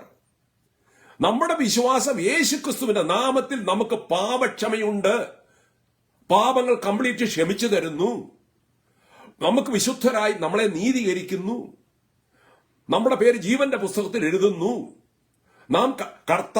വിശ്വാസത്താൽ കർത്താവ് നമ്മുടെ ഉള്ളിൽ വസിക്കുന്നു, കർത്താവുമായിട്ടുള്ള സഹിത്വത്തിൽ നമ്മൾ ജീവിക്കുന്നു. ഇത് നമ്മുടെ വിശ്വാസമാണ്. അത് നടക്കുകയും ചെയ്യും. അത് വിശ്വാസത്താലാണ് അത് ആക്റ്റീവ് ആകുന്നത്. അത് നമ്മൾ സംസാരിക്കുകയും ചെയ്യുന്നു, അതിന്റെ പ്രവൃത്തികളും ചെയ്യുന്നു. അങ്ങനെയാണ് ബൈബിൾ പറഞ്ഞിട്ടുണ്ടല്ലോ, നമുക്ക് പോരാട്ടമുള്ളത് ജഡരക്തങ്ങളോട് അല്ല, പിന്നെ വാഴ്ചകളോടും അധികാരങ്ങളോടും ഇരുട്ടിന്റെ ശക്തികളോടും സ്വർഗ്ഗത്തിലെ ദുഷ്ടാത്മ സേനകളോടുമാണ്. ഈ നെറ്റ്വർക്കുകളാണ്, ഈ പിശാചുക്കളാണ്, ഈ വീണുപോയ ഈ ദൂതന്മാരാണ് എന്ത് ചെയ്യുന്നത്? ഈ വിദ്വേഷങ്ങൾ സമൂഹത്തിൽ മനുഷ്യരുടെ അകത്തേക്ക് ഇടുന്നത്. ഈ ദൈവത്തിന്റെ ഏറ്റവും വലിയ സൃഷ്ടിപ്പിന്റെ ടോപ്പാണ് ക്രിയേഷനായ മനുഷ്യർ. അതായത് മനുഷ്യർ ഈ മനുഷ്യരെ തമ്മിൽ അടുപ്പിക്കുക, മനുഷ്യരെ വിദ്വേഷിപ്പിക്കുക, കുടുംബ കലഹങ്ങൾ ഉണ്ടാക്കുക, കുഞ്ഞുങ്ങളുമായിട്ട് വിദ്വേഷം ഉണ്ടാക്കുക, സഭയ്ക്കകത്ത് വിദ്വേഷങ്ങൾ ഉണ്ടാക്കുക, രാജ്യത്തിനകത്ത് വിദ്വേഷം ഉണ്ടാക്കുക, രാജ്യങ്ങൾ തമ്മിൽ വിദ്വേഷം ഉണ്ടാക്കുക, ബോംബിടിക്കുക, കൊല്ലുക, ആക്രോശപ്പെടുത്തുക. ഇപ്പോൾ നമ്മൾ അതിന്റെ ഉച്ചസ്ഥായിൽ വന്ന് നിൽക്കുകയാണ്. ഉച്ചസ്ഥായി. നമ്മുടെ ജീവകാലയളവിൽ, എന്റെ ജീവകാലയളവിൽ ഇതുപോലെ മുൾമുനയിൽ നിൽക്കുന്ന ലോകം മുഴുവൻ രണ്ടായിട്ട് തിരിഞ്ഞു നിൽക്കുകയാണ് ഇപ്പോൾ. ഏതു നേരവും എന്തും ചെയ്യാം. ഒരാൾ പറഞ്ഞിരിക്കുന്നത് എന്റെ മേശപ്പുറത്താണ് സ്വിച്ച് ഇരിക്കുന്നതെന്നാ പറയുന്നത്. സ്വിച്ച് ഏതു നേരവും ഇസ്രായേലിന്റെ നേരെ ഞാൻ തിരിക്കും എന്നാണ് ഒരാൾ പറഞ്ഞിരിക്കുന്നത്. രാജ്യത്തിന്റെ നേതാവ് പറഞ്ഞിരിക്കുന്നത്. അയാളെ ഓട്ടോക്രാറ്റാ എന്ന് വെച്ചാൽ അദ്ദേഹത്തെ എന്തോ വേണേലും ചെയ്യാം. ഒരൊറ്റ വിശ്വാസിയോ ഒരു ബൈബിളോ ഒരു പ്രാർത്ഥനയോ ആ ദേശത്ത് ചെയ്യാൻ അവർ സമ്മതിക്കില്ല. ചെയ്താൽ അവരെ കൊന്നിരിക്കും, അല്ലെ അവരെ തുറങ്കിലടച്ചിരിക്കും, അല്ലെ ലേബർ ക്യാമ്പിൽ അയച്ചിരിക്കും. അതാണ് നോർത്ത് കൊറിയ. കിങ് ജോൺ ഉൻ തനിക്ക് വേണ്ടി ഞാൻ പ്രാർത്ഥിക്കുന്നു. അവിടെയുള്ള ജനത്തെ ഓർത്ത്. അവിടോട്ട് ആർക്കും പ്രവേശനമില്ല, അവിടെ നിന്ന് പുറത്തേക്ക് ആൾക്കെയും വിടത്തുമില്ല. ഇതാണ് ഏതു നേരവും ചുട്ടുകരിക്കാം. അങ്ങനെ പല രാജ്യങ്ങൾ. ഇതിന്റെ മധ്യത്തിൽ സമാധാനത്തിന് വേണ്ടി നാം ദൈവത്തോട് പ്രാർത്ഥിക്കുകയാണ്. ഞാൻ മനസ്സിലാക്കുന്നത് നമ്മുടെ കർത്താവിന്റെ വരവ് ഏറ്റവും അടുത്തു. ജാതിയോടും രാജ്യത്തോടും ക്ഷാമവും ഭൂകമ്പവും എല്ലാം ഉണ്ടാകും. ഹെർമൂസ് കടലിടുക്ക്, അവിടെ ഭയങ്കര റെസ്ട്രിക്ഷൻ വന്നിരിക്കുക. അതിലെയാണ് ഈ ഓയിലുകൾ പോവുകയും വരികയും ചെയ്യുന്ന അമേരിക്കയുടെ എല്ലാ രാജ്യങ്ങളുടെ. അതിന് റെസ്ട്രിക്ഷൻ വന്നിരിക്കുന്നത് കൊണ്ട് ഇവിടുത്തെ ഓയിൽ പ്രൈസ് നേരെ ഇരട്ടിയായി. ഇനി അവിടെ കൊണ്ടും ഇവിടെ അത് കൂടുന്നത് കൊണ്ട് സാധനങ്ങൾക്കെല്ലാം വില കൂടുകയും ബുദ്ധിമുട്ട് വരാൻ സാധ്യത. ലോകം മുഴുവനും ജനം പ്രയാസത്തിലാകുകയാണ്. യുദ്ധം കൊണ്ട് എത്രയോ ജനങ്ങളാണ് നിരപരാധികൾ എല്ലാ സൈഡിലും കഷ്ടപ്പെടുന്നത്. നമുക്ക് ചെയ്യാൻ കഴിയുന്നത് ദൈവത്തോട് പ്രാർത്ഥിക്കാൻ, ദിവ്യ സമാധാനത്തിന് വേണ്ടി പ്രാർത്ഥിക്കാം. നമ്മൾ ആർക്കും എതിരല്ല. ഈ പിശാചിന്റെ ഈ വികൃതങ്ങൾ ഇവരുടെ ഹൃദയത്തിനകത്ത് വീഴുന്നത് കൊണ്ടാണ് ഈ രാഷ്ട്ര തലവന്മാര് കാണിക്കുന്നത്. കുടിപ്പുള്ളിക്കൂടത്തിലെ ചില കുഞ്ഞുങ്ങൾ വഴക്കുണ്ടാക്കുന്നത് പോലെയാണ്. എന്നോട് അങ്ങനെ ചെയ്തോണ്ട് ഞാൻ ഇങ്ങനെ ചെയ്യും. ഇവരുടെ അകത്ത് പക നിൽക്കുകയാണ്. ഞാൻ പറയട്ടെ, ഈ പകയും വിദ്വേഷവും ജഡപ്രവർത്തികളും ഇപ്പോൾ നമ്മൾ വായിച്ച 16 കൂട്ടം കാര്യത്തിലെ ഏതെങ്കിലും 1, 2, 3 അല്ലോ അവകളെല്ലാമോ ഇവരിനകത്ത് കുടികൊള്ളുകയാണ്. അതുകൊണ്ട് ഇവർക്ക് ഇതിൽ നിന്ന് വ്യത്യസ്തമായിട്ട് ചിന്തിക്കാൻ പറ്റത്തില്ല. പക്ഷെ ദൈവം നമുക്ക് ഈ ഒരു തിരിച്ചറിവ് നൽകി തന്നു. നമ്മൾ വിശ്വസിക്കുന്ന കർത്താവിനോട് പറഞ്ഞത്, നമുക്ക് പോരാട്ടമുള്ള ജഡരക്തങ്ങളോടല്ല, നമുക്ക് പോരാട്ടം ഒരു രാജ്യത്തോടല്ല. ഇസ്രയേലിന് പോലും ഇപ്പോൾ വരെയും അവർക്ക് യേശു കർത്താവിന്റെ രക്ഷണ്യ പദ്ധതി അവർക്ക് മനസ്സിലാക്കാൻ കഴിഞ്ഞിട്ടില്ല. ഞാൻ മുമ്പേ പറഞ്ഞൊരു അതിന്റെ ഉത്തരം കൂടെ പറഞ്ഞിട്ട് പോകത്തെ. സത്യത്തിൽ യഹൂദ ജനമാണ് യേശുവിനെ കൊന്നെന്ന് പറഞ്ഞിട്ട് എന്തിനാണ് നിങ്ങൾ അവരുമായിട്ട് സഖ്യത കൂടുന്നെന്നാണ് പറഞ്ഞു വരുന്നത്. അതിന്റെ ഉത്തരം ആർക്കെങ്കിലും അറിയത്തില്ലെങ്കിൽ പറയാം. യേശു കർത്താവ് ഭൂമിയിൽ ജനിക്കുന്നതിന് മുമ്പേ യേശു മരിക്കണമെന്നുള്ള ദൈവത്തിന്റെ പദ്ധതിയായിരുന്നു. യേശു ഭൂമിയിൽ വന്ന് സുവിശേഷം അറിയിച്ചിട്ട് സർവ മനുഷ്യന്റെയും പാപക്ഷമയ്ക്ക് വേണ്ടി മറുവിലയായി തീർന്ന് മരിക്കാൻ തയ്യാറായിട്ട് തന്നെയാണ് വന്നത്. അത് സ്വന്തം ജനം തള്ളിക്കളഞ്ഞത് കൊണ്ട് സ്വന്തം ജനത്തിൽ കൂടെ ആയിപ്പോയെന്നുള്ളതേ ഉള്ളൂ. അതാണ് അങ്ങനെ സംഭവിച്ചത്. എന്നാൽ അത് ദൈവത്തിന്റെ പ്ലാനിലത് ഉണ്ടായിരുന്നു. റോമൻസും അവർക്കും അതറിഞ്ഞുകൂടാ. അവരതിന് ബലിയാടായി പോയി. കാരണം ദൈവത്തിന്റെ വഴി വിട്ടു പോകുന്നവർ പല തെറ്റിലും ബലിയാടായി പോവുകയാണ്. അത് നമുക്ക് സംഭവിക്കാം. ദൈവത്തിന്റെ പ്ലാനും പദ്ധതിയും വിട്ട് നമ്മൾ ജീവിച്ചാൽ നാം പിശാചിന്റെ പല പ്രവർത്തികൾക്കും ബലിയാടായി പോകും. നമ്മൾ അറിയത്തില്ല. നമ്മൾ അങ്ങനെയുള്ളവരുമായിട്ട് കൂട്ടുകൂടി പോകും. അങ്ങനെയുള്ളവരുമായിട്ട് മറുപടി പറഞ്ഞു പോകും. അങ്ങനെ നമ്മുടെ കൃപ നഷ്ടപ്പെടും, നമ്മുടെ സമാധാനം നഷ്ടപ്പെടും, നിത്യതയും പോകും. അതുകൊണ്ടാണ് നാം ദൈവമായിട്ടുള്ള ബന്ധത്തിൽ ഈ ഭൂമിയിൽ ജീവിക്കണം. All the time. ചർച്ചിൽ പോകുമ്പോൾ മാത്രമല്ല, സൺഡേ മോർണിംഗ് മാത്രമല്ല, ഓൾ ദ ടൈം, 24/7 ദൈവമായിട്ടുള്ള ഭക്തിയിലും വിശുദ്ധിയിലും ജീവിക്കുമ്പോൾ പിശാചിന്റെ ഈ ജഡപ്രവർത്തികൾ നമ്മളിൽ കൊണ്ട് ഇടാതെ വീഴാതെ പരിശുദ്ധാത്മാവ് നമ്മളെ പ്രിസർവ് ചെയ്യും. അഥവാ ജഡത്തിന്റെ ഒരു പ്രവൃത്തി നമ്മളിൽ വന്നു കയറിയാൽ, ഒരാളോട് നമ്മൾക്ക് വിദ്വേഷം വന്നു എന്നിരിക്കട്ടെ, ഒരാളെ കുറിച്ച് നമ്മളോട് വേറൊരാൾ കുറ്റം പറഞ്ഞു എന്നിരിക്കട്ടെ, ഒരാൾ നമുക്ക് ദോഷം ചെയ്തു എന്നിരിക്കട്ടെ, നമ്മൾ അന്ന് തന്നെ അദ്ദേഹത്തെ പ്രാർത്ഥിച്ച് നമ്മൾ അനുഗ്രഹിക്കും.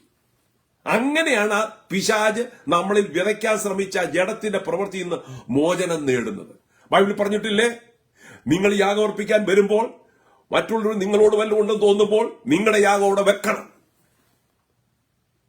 ആ ഒരു ജഡത്തിന്റെ പ്രവൃത്തി അതിജീവിക്കാനുള്ള മെതേഡാണ് കർത്താവ് പറഞ്ഞിരിക്കുന്നത്. സ്തോത്രം. അപ്പം അവകളെ ഈ ജഡത്തിന്റെ പ്രവൃത്തികൾ ക്ലീൻ ചെയ്തു തരുന്ന, നമ്മളെ വിശുദ്ധീകരിക്കുന്ന പ്രവൃത്തിയാണ് യേശുവിന്റെ രക്തത്തിനുള്ളത്. അപ്പൊ ഇവിടെ നമ്മൾ ആദ്യം വായിച്ചത് നമ്മൾ 56 യോഹന്നാൻ സുവിശേഷം 6:54, 55, 58 ഈ ഭാഗങ്ങളൊക്കെ വായിക്കുമ്പോൾ എന്നെ തിന്നുന്നവൻ എൻ മൂലം ജീവിക്കുമെന്ന് പറയുമ്പോൾ ആത്മാവിനകത്താണ് സംഭവിക്കുന്നത്. എന്റെ യേശുവിന്റെ രക്തം, എന്റെ യേശുവിന്റെ മാംസം എനിക്ക് വേണ്ടി ചീന്തപ്പെട്ടു, എനിക്ക് വേണ്ടി യേശുവിന്റെ രക്തം ഒഴുക്കി എന്ന് എന്റെ ആത്മാവിൽ ഞാനത് ധ്യാനിക്കുകയാണ്, ഓർക്കുകയാണ്. എനിക്ക് വേണ്ടിയാണല്ലോ എന്റെ യേശു അനുഭവിച്ചത്. അത് കർത്താവ് സ്വയമേ ഏൽപ്പിച്ചു കൊടുത്തതാണ്.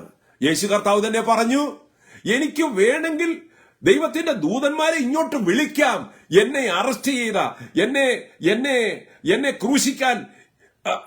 ക്രൂശിക്കാൻ വരുന്നവരെ മുഴുവനും ഒരു നിമിഷം കൊണ്ട് ഇല്ലാതാക്കാൻ കർത്താവിന് അത് കഴിയും. യേശു വിളിച്ചാൽ സംഭവിക്കും. പക്ഷെ യേശു അത് ചെയ്തില്ല. എന്നിട്ട് അവർ പറയുന്ന ഒരു കാര്യമുണ്ട്, എന്തുകൊണ്ടാണ് ഈ യേശു കാൽവരി കിടന്നുകൊണ്ട് പറഞ്ഞ് പിതാവേ എന്നെ കഷ്ടത്തിൽ നിന്ന് വിടുവിക്കണേ, എന്നിട്ട് കർത്താവ് ഉത്തരം കൊടുത്തോ? അതിനർത്ഥം യേശു ദൈവമല്ലെന്ന്. അവർക്കത് അറിഞ്ഞുകൂടാ. യേശു 100% മനുഷ്യനും യേശു 100% ദൈവമാണ്. യേശു മനുഷ്യാവതാരത്തിൽ ഭൂമി വന്നപ്പോൾ ഒരു മനുഷ്യൻ മറ്റുള്ളവരോട് നിലവിളിക്കുന്നത് പോലെ യേശു നിലവിളിച്ച മാനുഷിക രൂപത്തിൽ വിളിച്ചതാണ്. അതാണ് സംഭവിച്ചത്. പിതാവായ ദൈവത്തിന് യേശുവിന്റെ ആ കാൽവരിയിലെ കരച്ചിലിന്റെ ചോദ്യത്തിന് ഉത്തരം കൊടുക്കാമായിരുന്നു. ഉത്തരം കൊടുത്തിരുന്നുവെങ്കിൽ, എന്നാ മോനെ നിനക്ക് ക്രൂശീകരണം വേണ്ട, നീ ഇങ്ങ പോരെ, നിന്നെ ഞാൻ രക്ഷിച്ചേക്കാമെന്ന് പറഞ്ഞെങ്കിൽ മാനവജാതിയുടെ രക്ഷ ഉണ്ടാകത്തില്ല. അപ്പം യേശു കർത്താവിന്റെ ആ പ്രാർത്ഥനയ്ക്ക്, ക്രൂശിലെ പ്രാർത്ഥനയ്ക്ക് ഉത്തരം കൊടുക്കാഞ്ഞത് പിതാവായ ദൈവത്തിന് നമ്മളോടുള്ള സ്നേഹത്തിന്റെ അതിരേകം കൊണ്ടാണ്. Hallelujah, thank you Jesus. അതാണ് എന്റെ വേദശാസ്ത്രം.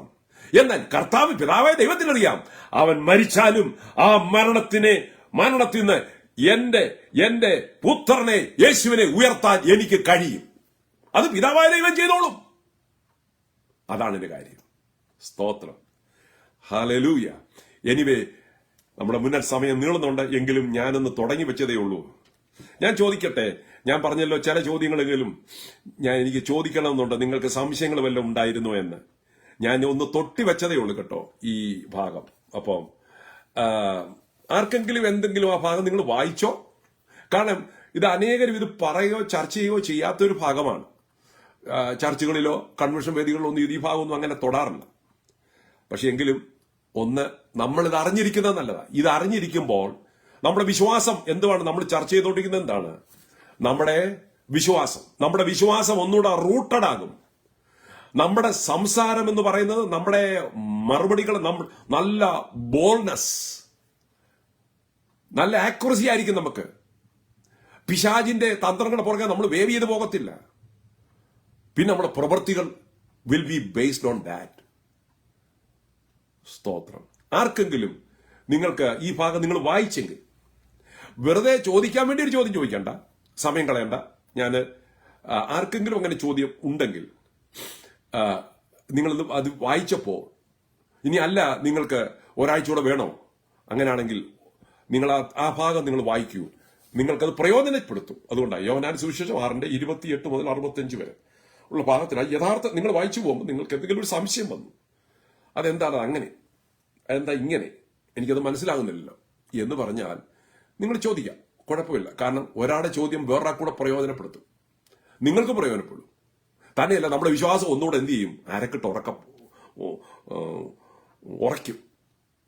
അപ്പൊ നമ്മുടെ സംസാരങ്ങളും രീതികളും വ്യത്യാസപ്പെടും, നമ്മുടെ പ്രവൃത്തികളും വ്യത്യാസപ്പെടും. ആർക്കെങ്കിലും അങ്ങനെ ഉണ്ടെങ്കിൽ നിങ്ങൾക്ക് *1 കുത്തി ഇപ്പൊ പറയാം. ടേക്ക് 1 മിനിറ്റ് ചോദിക്കാം, കുഴപ്പമില്ല. സ്തോത്രം. ആമേൻ. ഹല്ലേലൂയ. എനിവേ, ആർക്കും അങ്ങനെ ഇല്ലെങ്കിൽ ഞാൻ മുന്നോട്ട് നീങ്ങട്ടെ. ഞാൻ സമയം തീർന്നുകൊണ്ട് ഞാൻ പെട്ടെന്ന് നിർത്താനായിട്ട് ശ്രമിക്കട്ടെ. അപ്പോൾ ഞാൻ കഴിഞ്ഞ ആഴ്ച പറഞ്ഞു വന്ന ആ ദൂതിന്റെ കണ്ടിന്യൂവേഷനായിട്ടാണ് ഇന്ന് ഇത് പറഞ്ഞു വെച്ചിരിക്കുന്നത്. സ്തോത്രം. അതിനാധാരമായിട്ടാണ് നമ്മളിപ്പോൾ ഈ ഭാഗം നമ്മൾ വായിച്ചത്. എന്നെ തിന്നുന്നവൻ എൻ മൂലം ജീവിക്കും. കർത്താവിന്റെ ഉത്തരം ആ ഭാഗത്ത് തന്നെ പറഞ്ഞിട്ടുണ്ട്. എന്താണെന്നറിയാമോ? 63 വാക്യം. ജീവിപ്പിക്കുന്നത് ആത്മാവാകുന്നു, മാംസം ഒന്നിനും ഉപകരിക്കുന്നില്ല. ഞാൻ നിങ്ങളോട് സംസാരിച്ച വചനങ്ങൾ ആത്മാവും ജീവനും ആകുന്നു.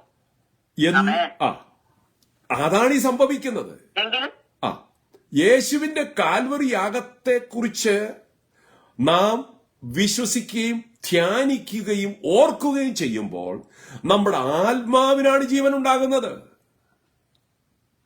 ഞാൻ നിങ്ങളോട് സംസാരിച്ച വചനങ്ങൾ ആത്മാവും ജീവനുമാകുന്നു. കർത്താവ് പറഞ്ഞു, മാംസം ഒന്നിനും ഉപകരിക്കുന്നില്ല. അത് ആൾക്കാർ ശ്രദ്ധിക്കുന്നില്ല. എന്നാൽ നമ്മൾ ഈ തിരുവത്താഴ് ശുശ്രൂഷയിൽ നമ്മൾ ഭാഗവാക്കാകുമ്പോൾ നമ്മുടെ ഹൃദയം, നമ്മുടെ മനസ്സ്, നമ്മുടെ ചിന്ത കാൽവറിയിൽ എനിക്ക് വേണ്ടി പിടഞ്ഞു മരിച്ച യേശുവിന്റെ ശരീരം, യേശുവിന്റെ മനസ്സ്, യേശുവിന്റെ രക്തം, ഈ രക്തത്താൽ എനിക്ക് കിട്ടുന്ന വ്യത്യാസം, എനിക്ക് കിട്ടുന്ന നിത്യജീവൻ, എനിക്ക് കിട്ടുന്ന പാപക്ഷമ, ഇവകളിലേക്കായിരിക്കും നമ്മുടെ ആത്മാവ് കണക്റ്റഡ് ആകുന്നത്. അത് ചെയ്യാതെ തിരുവത്താഴം പങ്കുകൊണ്ടാൽ അനേകരും ബലഹീനരും രോഗികളുമായി തീരും എന്നാണ് ബൈബിൾ പറഞ്ഞിരിക്കുന്നത്. അങ്ങനെ അത് ചെയ്യുമ്പോൾ അവർക്ക് സൗഖ്യമാണ്. രോഗികൾ സൗഖ്യമായി തീരും. അവർക്ക് രോഗസൗഖ്യമുണ്ടാകും, അവർക്ക് സമാധാനമുണ്ടാകും, അവർക്ക് സൗഖ്യമുണ്ടാകും, അവർക്ക് ബലമുണ്ടാകും, അവർക്ക് ജീവൻ പ്രാപിക്കും. അതാണ് ഉണ്ടാകുന്നത്. അപ്പോ അതുകൊണ്ടാണ് ബൈബിൾ പറഞ്ഞിരിക്കുന്നത്, എന്നെ തിന്നുന്നവൻ എൻ മൂലം ജീവിക്കും. ആ തിന്നുക എന്ന് പറഞ്ഞിരിക്കുന്നത് ആത്മാവിൽ കർത്താവിനെ അനുഭവിക്കുക. നമ്മൾ ആഹാരം കഴിച്ച് ആരോഗ്യപ്പെടുന്നത് പോലെ തന്നെ നമ്മുടെ ആത്മാവിൽ യേശുവിനെ അനുഭവിച്ച്, നമ്മുടെ ശരീരത്തിന് ഭക്ഷണം കഴിച്ച് നമ്മൾ തൃപ്തനായി എഴുന്നേറ്റ് പോകുന്നത് പോലെ നമ്മളൊരു ആരാധന കഴിയുമ്പോൾ ആരാധനയിൽ ആത്മാവിൽ വലിയ തൃപ്തി, വലിയ സന്തോഷം, വലിയ സമാധാനം നിറഞ്ഞു നിൽക്കും. എന്തവിടെ നിറഞ്ഞു വരുന്നറിയാമോ?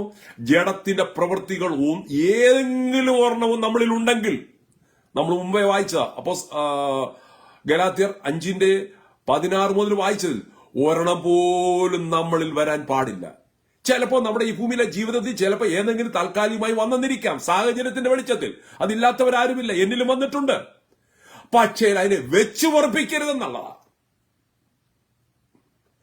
ഒരുവനോട് വഴക്കോ വിദ്വേഷമോ കോപമോ ഉണ്ടെങ്കിൽ സൂര്യൻ അസ്തമിക്കുന്നതിന് മുമ്പേ. അപ്പൊ അത് പ്രാർത്ഥന കൊണ്ടും ദൈവത്തിലുള്ള വിശ്വാസം കൊണ്ടും അത് സാധിക്കും. അങ്ങനെ സാധിക്കുന്ന ഒരു മെത്തഡോളജി വേറെ ഒരൊറ്റ വിശ്വാസത്തിലുമില്ല. ഒരൊറ്റ വിശ്വാസത്തിലുമില്ല. ഏത് പണി എടുത്തു കൊടുക്കുകയോ, ഹിന്ദു വിശ്വാസത്തിലില്ല, മുസ്ലിം വിശ്വാസത്തിലില്ല, ജൈനമതത്തിലില്ല, ഒറ്റയിടത്തുമില്ല. യേശുക്രിസ്തുവിൽ കൂടെ കിട്ടുന്ന സമാധാനം, പാപക്ഷമ, വിശുദ്ധ ജീവിതം വേറെ ഒരൊറ്റ വിശ്വാസത്തിലുമില്ല. മനുഷ്യന് വേണ്ടി അവരുടെ പാപത്തിൽ നിന്ന് ഉദ്ധരിക്കാൻ ഒരൊറ്റയൊരാളും ഒരൊറ്റ മതത്തിലും മരിച്ചിട്ടില്ല. സ്വയമേ ഏൽപ്പിച്ചു കൊടുത്ത് മരിച്ചിട്ടില്ല. അതാണ് ക്രിസ്ത്യ വിശ്വാസത്തിന്റെ ശ്രേഷ്ഠത, നിസ്തുല്യത എന്ന് പറയുന്നത്. നമ്മൾ ആ വിശ്വാസത്തെക്കുറിച്ച് ലജ്ജിതരാകരുത്. നമുക്കതിനെക്കുറിച്ച് നമ്മൾ നല്ല ധൈര്യം, നെഞ്ചും നെറ്റിയും കൊടുത്ത് നിൽക്കണം. അതാണ് കർത്താവ് പ്രതീക്ഷിക്കുന്നത്. എവിടെയായിരുന്നാലും നമ്മൾ വേവിയാകരുത്, നമ്മൾ ഷെയ്ക്കിയാകരുത്. നമ്മുടെ കർത്താവിനെ കുറിച്ച് നമ്മൾ ബോൾഡായിരിക്കണം. We stand firm for Christ. നമുക്ക് കിട്ടിയിരിക്കുന്ന ചെറിയ ആയുസിൽ നമ്മുടെ കർത്താവിന് വേണ്ടി സ്റ്റേൺ ആൻഡ് ബോൾഡായിട്ട് നിൽക്കുന്നെങ്കിൽ പിന്നെ നമ്മൾക്ക് എന്നാ സ്വർഗമാണ് നമ്മൾ ഈ പ്രതീക്ഷിക്കുന്നത്? നമ്മൾ എന്നാ നിത്യതയാണ് നമ്മൾ ഈ പ്രതീക്ഷിക്കുന്നത്? കർത്താവിന് വേണ്ടി ഇവിടെ ലജ്ജിച്ച് ജീവിച്ചിട്ട് നാം സ്വർഗത്തിൽ ചെല്ലുമെന്നോ? എന്താണ് ഈ പറയുന്നത്? സഭയ്ക്കകത്ത് വഴക്കമുണ്ടാക്കി, വിദ്വേഷമുണ്ടാക്കി, പിണങ്ങി നിന്നിട്ട് നാം സ്വർഗത്തിൽ ചെല്ലുമെന്നോ? എവിടെ? Bible doesn't say that one. നമ്മളെ വിശുദ്ധനാക്കുന്ന ഒരു കർത്താവ് ഉണ്ടെന്നേ. നമ്മൾ വിശുദ്ധരല്ല, പക്ഷേ പാപിയെ വിശുദ്ധനാക്കി തീർക്കുന്ന ഒരു പുണ്യാഹ രക്തം, യേശുവിനുള്ള വിശ്വാസം നമ്മൾക്ക് വേണ്ടി ഇന്നും അവൈലബിൾ ആയിരിക്കുമ്പോൾ യേശുവിന്റെ കാര്യം പുറകെ കളഞ്ഞിട്ട് അതായത് യേശുവിന്റെ വഴി ഉപേക്ഷിച്ച് കളഞ്ഞിട്ട് സ്വന്തം ഇഷ്ടത്തിന് വേണ്ടി മാത്രം ജീവിക്കുന്ന വ്യാജ ക്രിസ്തീയ വ്യക്തികൾ സ്വർഗരാജ്യം കാണുകയില്ല.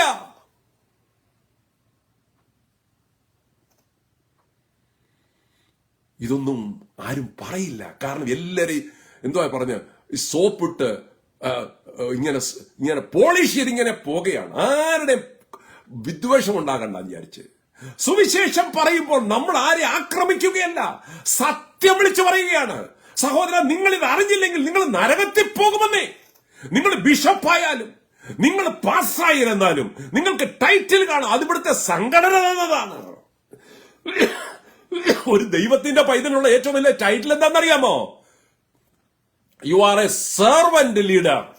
U are a servant. യേശു പറഞ്ഞു, ഞാൻ ശുശ്രൂഷിക്കാൻ വേണ്ടിയാ വന്നത്, ശുശ്രൂഷിക്കപ്പെടാനല്ല വന്നത്. ടവൽ മിനിസ്ട്രി താൻ അരക്കി തോർത്ത് കെട്ടി പത്രോസിന്റെ കാല് കഴുകി. നമ്മുടെ ശുശ്രൂഷാ വേദികളിൽ, നമ്മുടെ കൺവെൻഷനുകളിൽ ഒരു യോഗം മാറ്റി നിവർത്ത അവിടെ സഹോദരിമാർക്ക് വേറെയും ഒരു പാദ ശുശ്രൂഷ നടത്താമോ? വർഷത്തിൽ പല പല കൂട്ടായ്മകളുണ്ടല്ലോ, യോഗങ്ങളുണ്ടല്ലോ, വലിയ കൺവെൻഷൻ ഉണ്ടല്ലോ, കൊച്ചു കൺവെൻഷൻ ഉണ്ടല്ലോ. നാം താഴുവാൻ പഠിക്കണം, എളിമപ്പെടാൻ പഠിക്കണം. ഒരു സെക്ഷൻ പാദ ശുശ്രൂഷയാക്കൂ. ഒരു സമയത്ത് സ്നാന ശുശ്രൂഷയുണ്ട്, ഇപ്പൊ അതൊക്കെ മാറിപ്പോയി. ഒരു സമയത്ത് കാത്തിരിപ്പ് യോഗം ഉണ്ടായിരുന്നു, അതില്ലാതായി പോയി. നാം മടങ്ങി വരണം, അല്ലെങ്കിൽ പിശാച് നമ്മളെ വഞ്ചിക്കുകയാണ് എന്ന് നമ്മൾ ഓർക്കണം. സ്തോത്രം. Thank you Jesus. ബൈബിളിൽ പറഞ്ഞിരിക്കുന്നത്, എന്നെ തിന്നുന്നവൻ എൻ മൂലം ജീവിക്കും.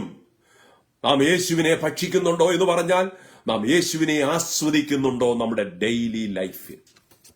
സ്തോത്രം. ഇന്ന് ഞാൻ പറഞ്ഞുകൊണ്ടിരിക്കുന്ന ഈ വചനത്തിന്റെ ടൈറ്റിൽ ഞാൻ പ്രസന്റ് ചെയ്തിട്ട് ഞാൻ നിർത്തുകയാണ്. ഇപ്പൊ അതിന്റെ ടൈറ്റിൽ ഞാൻ അവസാനമാ പറയാൻ, daily life with Jesus. Nowadays many people are waiting for Sunday. Then you have to say the testimony and song and put an offering and get out. That's all. അത്രയൊരു സമൂഹത്തിലേക്ക് വഴി മാറിപ്പോവുകയാണ്. അപ്പൊ തന്നെ അവർ ദൈവമായിട്ടുള്ള സാന്നിധ്യമില്ല. ഇവിടെ പറഞ്ഞിരിക്കുന്നത്, നീ എന്നെ തിന്നുന്നവൻ എൻ മൂലം ജീവിക്കും. നമ്മൾ ആഴ്ചയിൽ ഒരിക്കലാണോ ആഹാരം കഴിക്കുന്നത്? പണ്ടൊക്കെ 2 നേരം കഴിച്ചു, 3 നേരം കഴിച്ചു. ഇപ്പോൾ എപ്പോഴും എങ്ങോട്ട് തിരിഞ്ഞാലും ആഹാരമല്ലേ? എപ്പോഴും ഭക്ഷിക്കുകയാണ്. ആവശ്യമില്ലേലും നമ്മൾ ഭക്ഷിക്കുകയാണ്. അത് ശരീരത്തിന് വേണ്ടി, നശിച്ചു പോകുന്ന ശരീരം. നമ്മൾ ഓവർലോഡ് കൊണ്ടാണ് ഇന്ന് ഒത്തിരി അസുഖങ്ങൾ ഉണ്ടാകുന്നത്.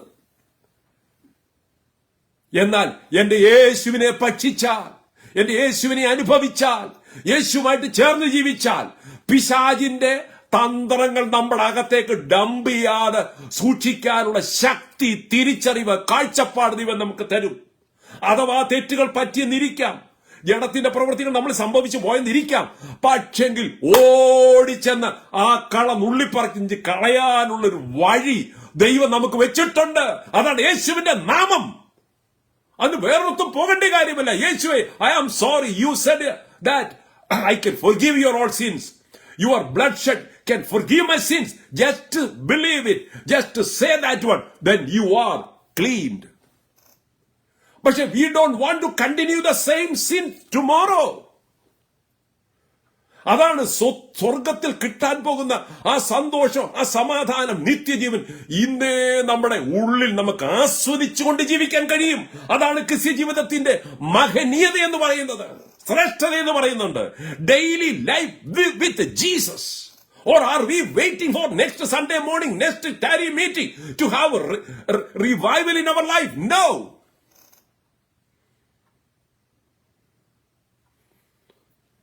ബൈബിൾ പറയുന്നു, യേശു കർത്താവ് ചോദിച്ചു, തന്റെ പത്രോസിനോട് ചോദിച്ചു, പത്രോസിനോട്, നിനക്ക് എന്നോട് പ്രിയം ഉണ്ടോ? അത് 3 പ്രാവശ്യം ചോദിച്ചു. യോഹന്നാന്റെ സുവിശേഷം അവസാനത്തെ അധ്യായം 21 ചോദിക്കുക. യോഹന്നാന്റെ മകനായ ശിമോനെ, നിനക്ക് എന്നോട് പ്രിയമുണ്ടോ? 17-ാമത്തെ വാക്യം 21:17.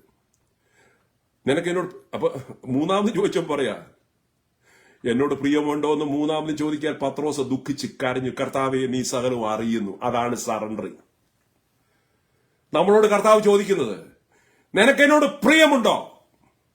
അതോ ലോകത്തിന്റെ വഴി, മറ്റുള്ളവരുടെ വഴി, അതോ സ്വന്തം ഇഷ്ടത്തിന്റെ വഴി, അതോ ജഡത്തിന്റെ വഴിയാണ്? അതാണ് ഇതിന്റെ എല്ലാ അർത്ഥം.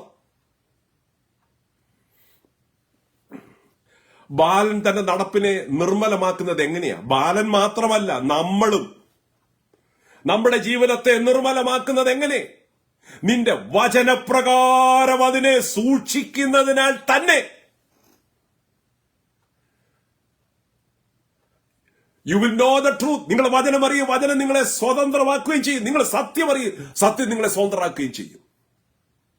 ബാലൻ തന്റെ നടപ്പിനെ നിർമ്മലമാക്കുന്നതിനെ തന്റെ വചനപ്രകാരം സൂക്ഷിക്കുമ്പോൾ വിശുദ്ധ ജീവിതം ചെയ്യാൻ കഴിയും. യേശുവിനെ നാം അറിയുകയും അത് ആസ്വദിക്കുകയും ചെയ്യണം. യേശു എനിക്ക് ആരാണ്? ഒരാൾ നമ്മളോട് ചോദിച്ചു. നമ്മൾ എന്താണ് മറുപടി പറയുന്നത്? നമ്മൾ പുറത്തു ചെല്ലുമ്പോൾ, വിശ്വാസികളുടെ സമൂഹത്തിലല്ല, വേറൊരാൾ നമ്മളോട് ചോദിച്ചു എന്നിരിക്കട്ടെ, യേശു നിങ്ങൾക്ക് ആരാണ്? നമ്മളെ കുറ്റപ്പെടുത്താനല്ല, അറിയാൻ വേണ്ടി ചോദിക്കുക. നമ്മൾ എന്തോ പറയും? നമുക്ക് എന്തുണ്ട് പറയാൻ? നമ്മളൊന്ന് എഴുതി വെക്കണം. എന്നോട് ഒരാൾ അങ്ങനെ ചോദിക്കുക, ഞാൻ എന്തായിരിക്കും അവരോട് പറയുന്നത്? ഒരിക്കലും പേപ്പർ എടുത്ത് നമ്മൾ വീട്ടിൽ ഇരിക്കുമ്പോൾ, വേദോസം വായിച്ചുകൊണ്ടിരിക്കുമ്പോൾ ചോദിക്കണം. നമ്മൾ തന്നെ ചോദിക്കണം. നമ്മളോട് ചോദിക്കണം. എന്നോട് ഒരാൾ ചോദിക്കുകയാണ്, യേശു ആരാണ്? നമ്മൾ ബൈബിളിലെ ചരിത്രങ്ങൾ ചോദിക്കുക അല്ല നമ്മൾ വെക്കണ്ടേ. യേശു എനിക്കാരാണ്? യേശു എനിക്ക് സോഫാർ ആരായിരുന്നു? ഇന്നാരാണ് എനിക്ക് യേശു? എന്റെ മരണശേഷവും എന്റെ യേശു എനിക്ക് ആരാണ്? ഇതിനുള്ള ഉത്തരം എഴുതി വയ്ക്കുക. ഇന്ന് തന്നെ എഴുതിക്കോ. ഒന്നുകൂടെ പറയാം, എന്റെ യേശു കർത്താവ് എനിക്ക്. ഒരാൾ നമ്മളോട് ചോദിക്കുന്നു, അതിതാണ്, യേശു നിങ്ങൾക്ക് ആരാണ്? അതിനുത്തരം എഴുതുമ്പോൾ അത് നമ്മുടെ ആത്മാവിൽ നിന്ന് വരും. അതാണ് സാക്ഷ്യം. അത് മറ്റുള്ളവരോട് പറയുന്നതാണ്, അതനുസരിച്ച് ജീവിക്കുന്നതാണ്, ആ വിശ്വാസത്തിൽ നിൽക്കുന്നതാണ്, ആ വിശ്വാസത്തിന്റെ പ്രവൃത്തികൾ ചെയ്യുന്നതാണ് ക്രിസ്തീയ ജീവിതം. Daily life with Jesus. എന്നെ തിന്നുന്നവൻ എൻ മൂലം ജീവിക്കും. Daily life with Jesus. എന്നെ തിന്നുന്നവൻ എൻ മൂലം ജീവിക്കും. സ്തോത്രം. സദൃശവാക്യം 10:11 ഇങ്ങനെയാ പറയുന്നത്, നീതിമാന്റെ വായ ജീവന്റെ ഉറവാകുന്നു. ഒരു ദൈവഭക്തന്റെ വായിൽ നിന്ന് വരുന്ന വാക്കുകൾ മറ്റുള്ളവരെ ജീവിപ്പിക്കുന്നതേ വരും. അത് ഇംഗ്ലീഷിൽ പറയുന്നത് ഇങ്ങനെയാണ്, the mouth of the righteous is a fountain of life. The mouth of the righteous is a fountain of life. നീതിമാന്റെ വായ ജീവന്റെ ഉറവാകുന്നു. പിശാചിന്റെ പരിപാടി നമ്മുടെ വായെ കയ്പിന്റെ ഉറവാക്കി മാറ്റണം. ജഡത്തിന്റെ പ്രവൃത്തികൾ ഇട്ട് കഴിഞ്ഞാൽ നമ്മുടെ വായ കയ്പിന്റെ വാക്കുകൾ വരും, വിദ്വേഷത്തിന്റെ വാക്കുകൾ വരും. ഇത് തിരിച്ചറിയാനുള്ള ഗ്രാഹ്യത ദൈവജനത്തിന്, അതായത് ഡിസേണിംഗ് നോളജ് നഷ്ടപ്പെട്ടു, സെൻസിറ്റിവിറ്റി നഷ്ടപ്പെട്ടു പോയി. അതുകൊണ്ടാണ് ചർച്ചിനകത്ത് ഗ്രൂപ്പിസം വരുന്നത്, പാനലുകൾ വരുന്നത്, കേസ് വരുന്നത്. ബൈബിൾ പറയുന്നു, നമുക്ക് പോരാട്ടമുള്ള ജഡരക്തങ്ങളോടല്ല, പക്ഷെ അതാണ് സംഭവിക്കുന്നത്. ഭാര്യയും ഭർത്താവും കൂടെ ഇഷ്ടപ്പെടുന്നു, വിശ്വാസികളുമായിട്ട് താല്പര്യമില്ലാതിരിക്കുന്നു. എന്തുകൊണ്ട്? They are not applying the word of God in their daily life.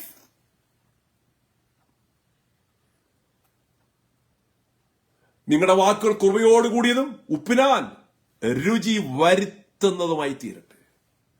സമാധാനം ഉണ്ടാക്കുന്നവർ ഉണ്ടാക്കണം. ഉണ്ടാക്കിയില്ലേ ഉണ്ടാകത്തില്ല, നശിച്ചു പോകും. സമാധാനക്കേടുണ്ടാകും. അത് കുടുംബത്തിലായാലും അത് സഭയിലായാലും സമൂഹത്തിലായാലും സമാധാനത്തിനു വേണ്ടി, സമാധാനം ഉണ്ടാക്കുന്നതിന് വേണ്ടി ചിന്തിച്ച് പ്രവർത്തിച്ച് ജീവിക്കണം. അത് നമുക്ക് തരുന്ന ഈ ശക്തിയാണ്.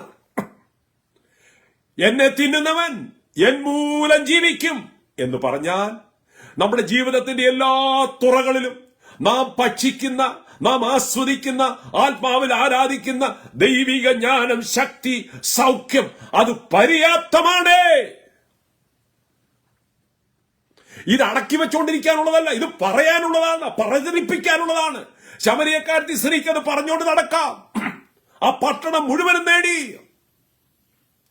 ഗദർദേശത്തെ ഭൂതഗ്രസ്തൻ യേശുവിന്റെ പുറകെ പോകാൻ, സൗഖ്യമാരിയ ശേഷം യേശുവിന്റെ പുറകെ പോകാൻ പറഞ്ഞു. യേശു പറഞ്ഞു, ഇല്ല, നീ നിന്റെ വീട്ടിൽ പോയി നിന്റെ വീട്ടുകാരോട് ഈ കാര്യമൊക്കെ പറയാൻ പറഞ്ഞു. അത്രേ പറഞ്ഞുള്ളൂ. താൻ വീട്ടുകാരോട് പോയി കാര്യമൊക്കെ പറഞ്ഞതിന് ശേഷം ദക്കപ്പോരി നാട്ടിൽ മുഴുവൻ ഏതാണ്ട് 10 രാജ്യങ്ങൾ ഒന്നിച്ചുള്ള ആ മുനിസിപ്പാലിറ്റി മുഴുവനും അദ്ദേഹം തന്റെ തുടർമാന കാലത്തിൽ ഈ യേശു എന്റെ ആരാണ്, ഞാൻ ഒരു ചോദ്യം ചോദിച്ചല്ലോ, യേശു എനിക്കാരാണ്, അത് താൻ പറഞ്ഞുകൊണ്ട് നടന്നു. അത്രേ ഉള്ളൂ. അവിടെ മുഴുവൻ സുവിശേഷം പറഞ്ഞു. യേശു എനിക്കാരാണെന്ന് ശമരിയക്കാരി പറഞ്ഞുകൊണ്ട് നടന്നു. അനുഭവിച്ചവർ പറഞ്ഞുകൊണ്ടിരിക്കും. ഞാൻ അനുഭവിക്കുന്ന ബോസ്റ്റൺ പ്രയർ എനിക്കൂടെ സോഷ്യൽ മീഡിയയിൽ കൂടെ പറഞ്ഞുകൊണ്ടിരിക്കും. എനിക്കത് മിണ്ടാതിരിക്കാൻ ഒക്കത്തില്ല. സ്ട്രീറ്റിൽ കൂടെ നടക്കുമ്പോൾ ഞാൻ അത് വിളിച്ചു പറഞ്ഞുകൊണ്ടിരിക്കും. ജോലി സ്ഥലത്ത് പോയാൽ അത് വിളിച്ചു പറഞ്ഞുകൊണ്ടിരിക്കും. യേശു എനിക്ക് ആരാണ്. പറയുന്തോറും നമ്മുടെ മേൽ ശക്തിയും ബലവും ചൈതന്യം വന്നുകൊണ്ടിരിക്കും. പറയാതിരിക്കുന്നിടത്തോളം കാലം നമ്മൾ അത് കണ്ട് ചുരുങ്ങിപ്പോവും ആത്മീയ ജീവിതം.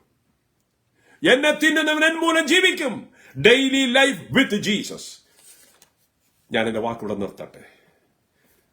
ഒരു പുതിയ ജീവിതത്തിനായി, ഒരു എഡിറ്റബിൾ ലൈഫിനായി താല്പര്യമെങ്കിൽ നമുക്ക് സമർപ്പിക്കാം. സ്തോത്രം. കരങ്ങൾ ഉയർത്താം. ആരും കാണുന്നില്ല. പക്ഷെ ഏത് ഭാഗത്താണ് നമ്മുടെ ജീവിതത്തിൽ വ്യത്യാസം വരേണ്ടത്, ആ ഭാഗത്തെ ഓർത്ത് കർത്താവെ, ഇന്ന ഭാഗത്ത് എനിക്ക് വ്യത്യാസം ആവശ്യമുണ്ട്, അതിനായി എന്നെ സമർപ്പിക്കുന്നു. കുടുംബജീവിതത്തിൽ, സഭാജീവിതത്തിൽ എനിക്ക് തന്നെ, എന്നോട് തന്നെ, കുഞ്ഞുങ്ങളോട്, അല്ലെ സഹോദരങ്ങളോട്, ഫാമിലിയോട്, അല്ല അങ്ങയോട് എനിക്ക് വ്യത്യാസം ആവശ്യമുണ്ട്. ഞാൻ ശ്രമിച്ചിട്ട് നടക്കുന്നില്ല, പരാജയം വീണ്ടും വീണ്ടും സംഭവിക്കുന്നു. എന്നാൽ കർത്താവെ, എന്നെ തിന്നുന്നവൻ എൻ മൂലം ജീവിക്കും. Daily life with Jesus. എനിക്ക് ഞായറാഴ്ച ദിവസം മാത്രമല്ല, ഉണർവ് കാത്തിരിപ്പിയോടൊപ്പം മാത്രമല്ല, എപ്പോഴും എന്റെ യേശുവിനെ ഉയർത്താൻ കഴിയണം. സമർപ്പിക്കുന്ന കർത്താവെ എന്ന് പറയുന്നത് ഒരാചാരമായിട്ടല്ല, അതിന്റെ വേദനയകത്തുണ്ടെങ്കിൽ ബൈബിൾ പറയുന്നു, ദുഃഖിക്കുന്നവർ ഭാഗ്യമാർ, അവർ സ്വർഗരാജ്യം അവർക്കുള്ളത്. ഒരു ദുഃഖമുണ്ടോ, ഒരു വേദനയുണ്ടോ, അങ്ങനെയെങ്കിൽ അവിടെ ആ ഭാഗത്തേക്ക് കർത്താവിന്റെ പരിശുദ്ധാത്മാവ്, ദൈവത്തിന്റെ ആശ്വാസത്തിന്റെയും വചനത്തിന്റെയും ആ ശക്തി ഇപ്പോൾ അയക്കുകയാണ്. ഒരു ദുഃഖമുണ്ടെങ്കിൽ, ഏതാ ആത്മാവിനകത്തൊരു ദുഃഖം, ചില ഇന്ന ഭാഗങ്ങളിൽ ഒരു പരാജയം സംഭവിച്ചു, കർത്താവെ ഞാൻ നോക്കിയിട്ട് ഞാൻ വീണ്ടും വീണ്ടും തെറ്റുന്നുണ്ട്, എനിക്ക് ദൈവത്തിന്റെ ഹെൽപ്പ് ആവശ്യമുണ്ട്, ഞാൻ എന്നെ സമർപ്പിക്കുന്നു, ഞാൻ ക്രൂശിങ്ങൾ കടന്നു വരുന്നു, യേശുവിന്റെ രക്തം അതിന് മതിയായതാണ്. സ്തോത്രം. സകല ലംഘനങ്ങൾ മാറ്റി എന്നെ ശക്തീകരിക്കും. അത് സോഷ്യൽ മീഡിയയിലായാലും ബോസ്റ്റൺ പ്രയറിലായാലും ആരെങ്കിലും ഉണ്ടെങ്കിൽ ഞാൻ ദൈവങ്ങളിലേക്ക് സമർപ്പിക്കുന്നു. ഇനിയല്ല, അങ്ങനില്ല, ദൈവ സന്തോഷ ജീവിതമാണ് നമുക്ക് തന്നിരിക്കുന്നതെങ്കിൽ ദൈവത്തിന് സ്തോത്രം പറയാം. എന്നാൽ ഈ സന്തോഷം മറ്റുള്ളവരോട് പങ്കുവയ്ക്കാൻ നമുക്കുള്ള ഉത്തരവാദിത്വമുണ്ട് എന്നുള്ള കാര്യം ഓർത്തിരിക്കുക. അത് ചെയ്യുന്നില്ലെങ്കിൽ കർത്താവെ, അതിനായി എന്നെ സമർപ്പിക്കുന്നു, അതിനായി എന്നെ സഹായിക്കണമേ. എന്റെ വിശ്വാസവും എന്റെ പ്രവൃത്തികളും എന്റെ ഇടപെടലുകളും അതിനോട് ചേർന്നിരിക്കട്ടെ. നമുക്ക് പ്രാർത്ഥിക്കാം. പരിശുദ്ധ കർത്താവെ, ഈ വചനത്തിന് ഭാഗം സമർപ്പിക്കുന്ന എല്ലാവർക്കായി നന്ദി. ഈ കർത്താവ് എല്ലാവരെയും വ്യക്തിപരമായി ഇപ്പോൾ കണ്ടുകൊണ്ടിരിക്കുന്നതിനായി സ്തോത്രം. കർത്താവിന്റെ സന്നിധിയിൽ ഒന്നും മറഞ്ഞിരിക്കുന്നില്ല, എല്ലാം നഗ്നവും മറന്നുമായിരിക്കുന്നു. ഇപ്പോൾ കരങ്ങളെ ഉയർത്തി ദൈവത്തിന്റെ സന്നിധിയിൽ സമർപ്പിക്കുന്ന എല്ലാവരെയും യേശുവിന്റെ നാമത്തിൽ പ്രാർത്ഥിച്ച് അനുഗ്രഹിക്കുന്നു. എല്ലാവരെയും സത്യത്തിലും നീതിയിലും വിശുദ്ധിയിലും നടത്തണമേ. മഹത്വമാനം അംഗീകരിക്കട്ടെ. സകല യേശുവിന്റെ മഹത്വമുള്ള നാമത്തിൽ തന്നെ പിതാവേ. ആമേൻ. God bless you. Thank you so much. God bless you. Amen. Hallelujah. Glory to God. Praise the Lord, praise the Lord, praise the Lord. Hallelujah. കഴിഞ്ഞ ആഴ്ചയുടെ ഒരു തുടർ ക്ലാസ് ആയിട്ട് വളരെ ശക്തമായി ഈ കാലത്തിൽ നമ്മൾ തിരിച്ചറിഞ്ഞ് നമ്മുടെ ജീവിതത്തിന് മാറ്റം വരുത്തി നമ്മൾ യഥാസ്ഥാനപ്പെട്ട് മടങ്ങി വന്ന് ക്രമീകരണവും ശുദ്ധീകരണവും പ്രാപിച്ച് ദൈവത്തിന്റെ ഹിതം നമ്മുടെ ജീവിതത്തിൽ നിവർത്തീകരിക്കപ്പെടുവാനുള്ള യോഗ്യത നാം പ്രാപിക്കുവാൻ ദൈവാത്മാവ് നമ്മളെ കുറിച്ച് ആഗ്രഹിക്കുന്നു. ആയതുകൊണ്ട് തന്നിരിക്കുന്ന ദൈവിക സന്ദേശമാണ് ഈ 2 ആഴ്ചയായി നമ്മളിപ്പോൾ കേട്ടുകൊണ്ടിരിക്കുന്നത്. ദേവദാസിനെ ഓർത്ത് ഞങ്ങൾ എല്ലാവരും സ്തോത്രം ചെയ്യുന്നു. ഞങ്ങൾക്ക് നൽകി തന്ന ഈ ദിവ്യമായ വചന ശുശ്രൂഷയ്ക്കായി ഞങ്ങൾ നന്ദി അറിയിക്കുന്നു. ദൈവം ധാരാളമായി അനുഗ്രഹിക്കട്ടെ. ഈ വചനം ലോകത്തിലെങ്ങുമുള്ള വിശുദ്ധന്മാർ എന്ന് അഭിമാനിക്കുന്ന ദൈവസഭ, ദൈവജനം എല്ലാം കേൾക്കുവാനിടയാകട്ടെ. അനേകർ ഇതിലേക്ക് ആനയിക്കപ്പെടട്ടെ. കാരണം